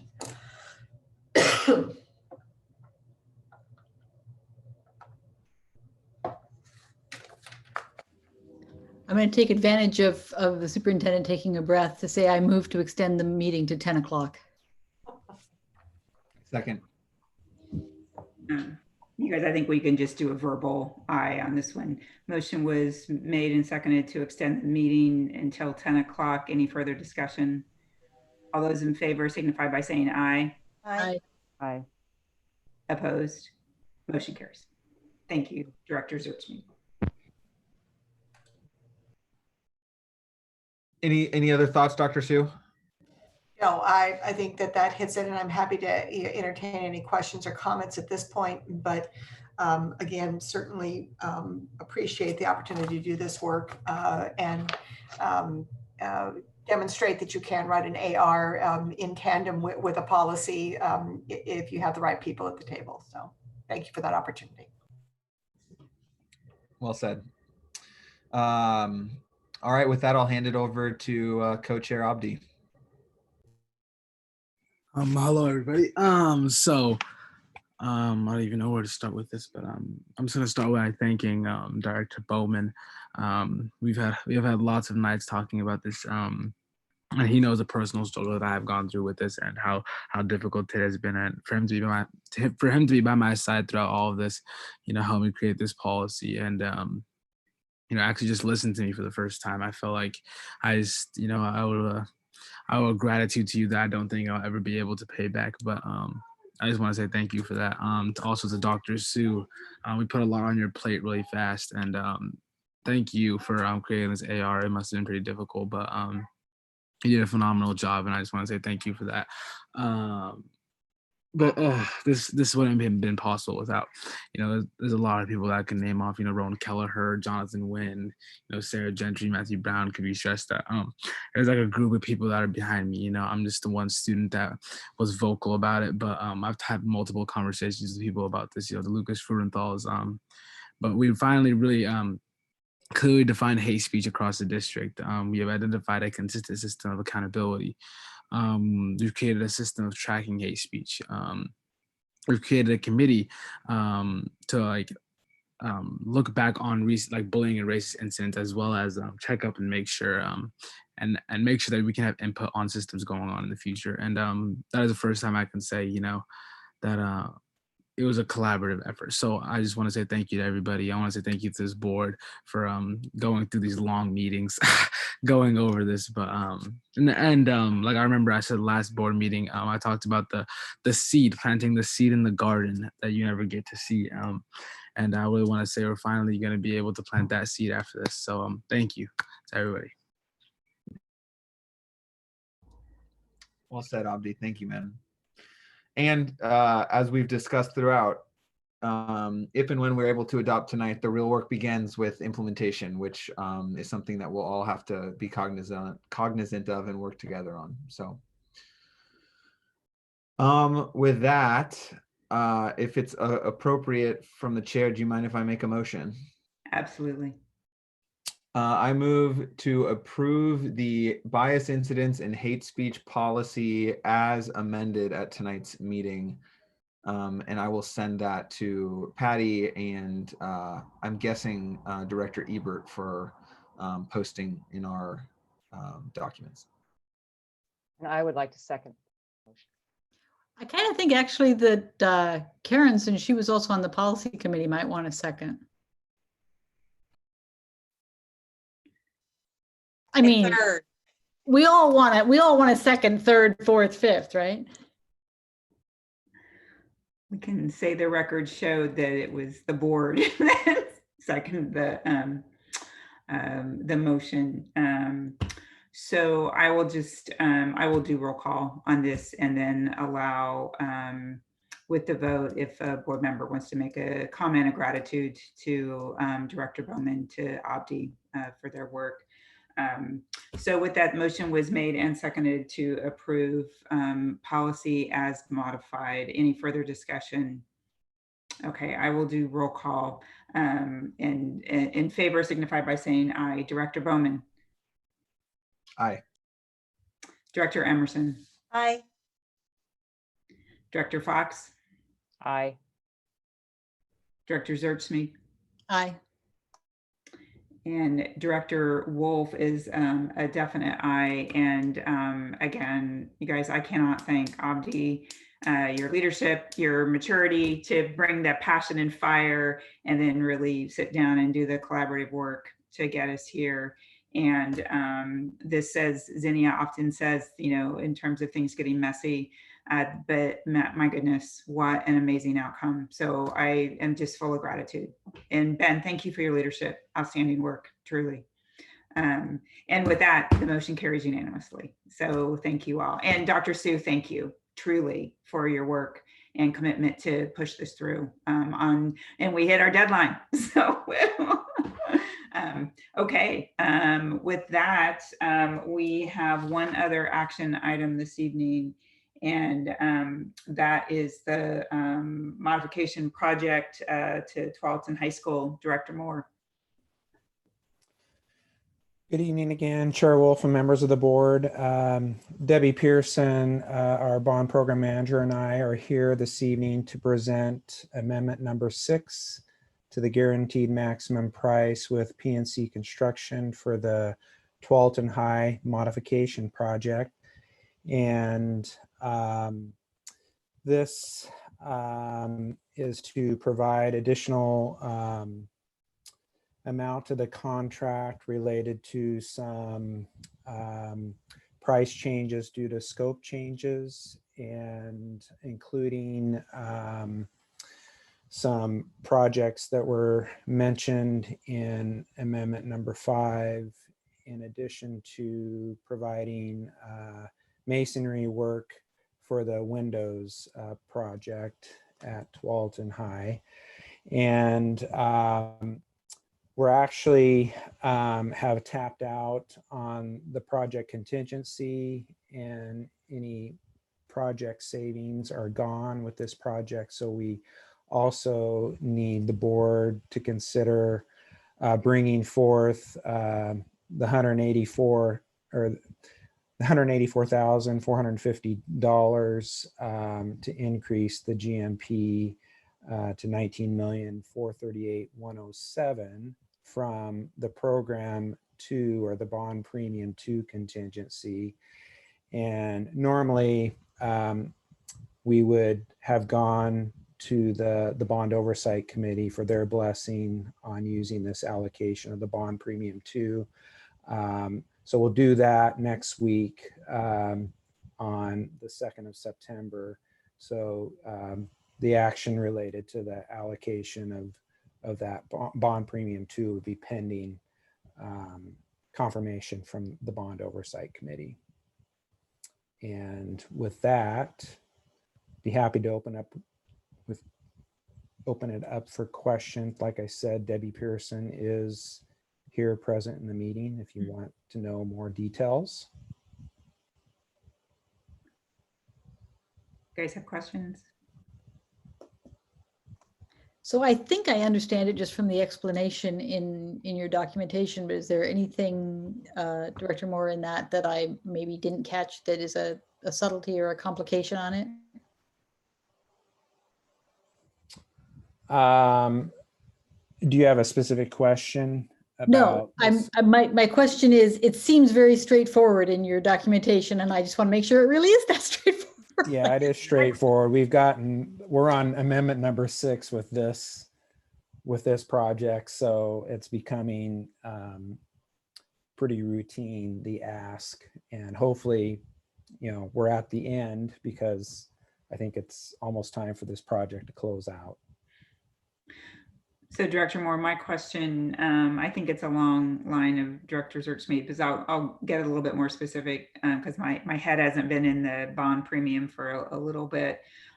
So you are lifting from the unallocated, correct, in the bond premium and needing to move that. So we're still kind of within our bucket. It was a bucket of money that was sitting there to support completing outstanding projects.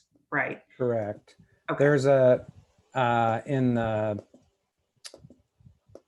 I'm going to the.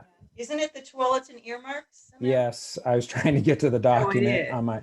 Yeah, it's out of the Tualatin earmark. So that's a placeholder for that. And we haven't specifically come prior to the board and the BOC for that ask.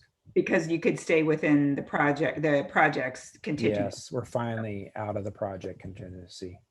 But you're within a bucket that was designated for this in the first place. Yep. Because you anticipated it. So that's all I wanted was Correct. confirmation of where that came from. So, okay. Yeah, my understanding, I reached out to Debbie, I think who's on the call, but she basically said we're just bumping it up, right? Yeah. So we don't lose momentum on the project.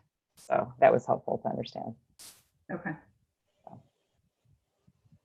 So I'll move to approve the amendment number 6 to the GMP in the amount of $184,450 and increase the guaranteed maximum price to $19,438,107 for the Tualatin High School modification project. I also move to approve the use of $184,450 in bond premium 2 funds for this purpose pending approval by the Bond Oversight Committee. I second. Motion was made and seconded as presented. Any further discussion?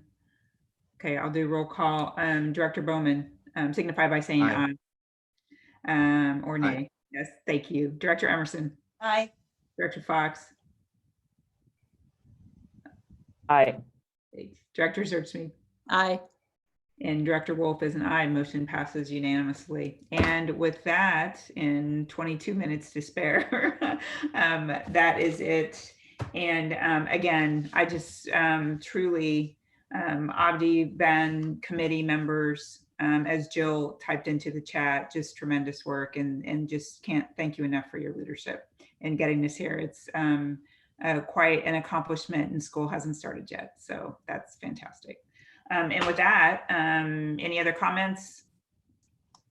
I could make a comment about how the policy writing committee came in on time and under budget, but I think that would be in poor taste. Well, thank you for your work. And with that, good evening, everyone, and we are adjourned. Thanks, everyone.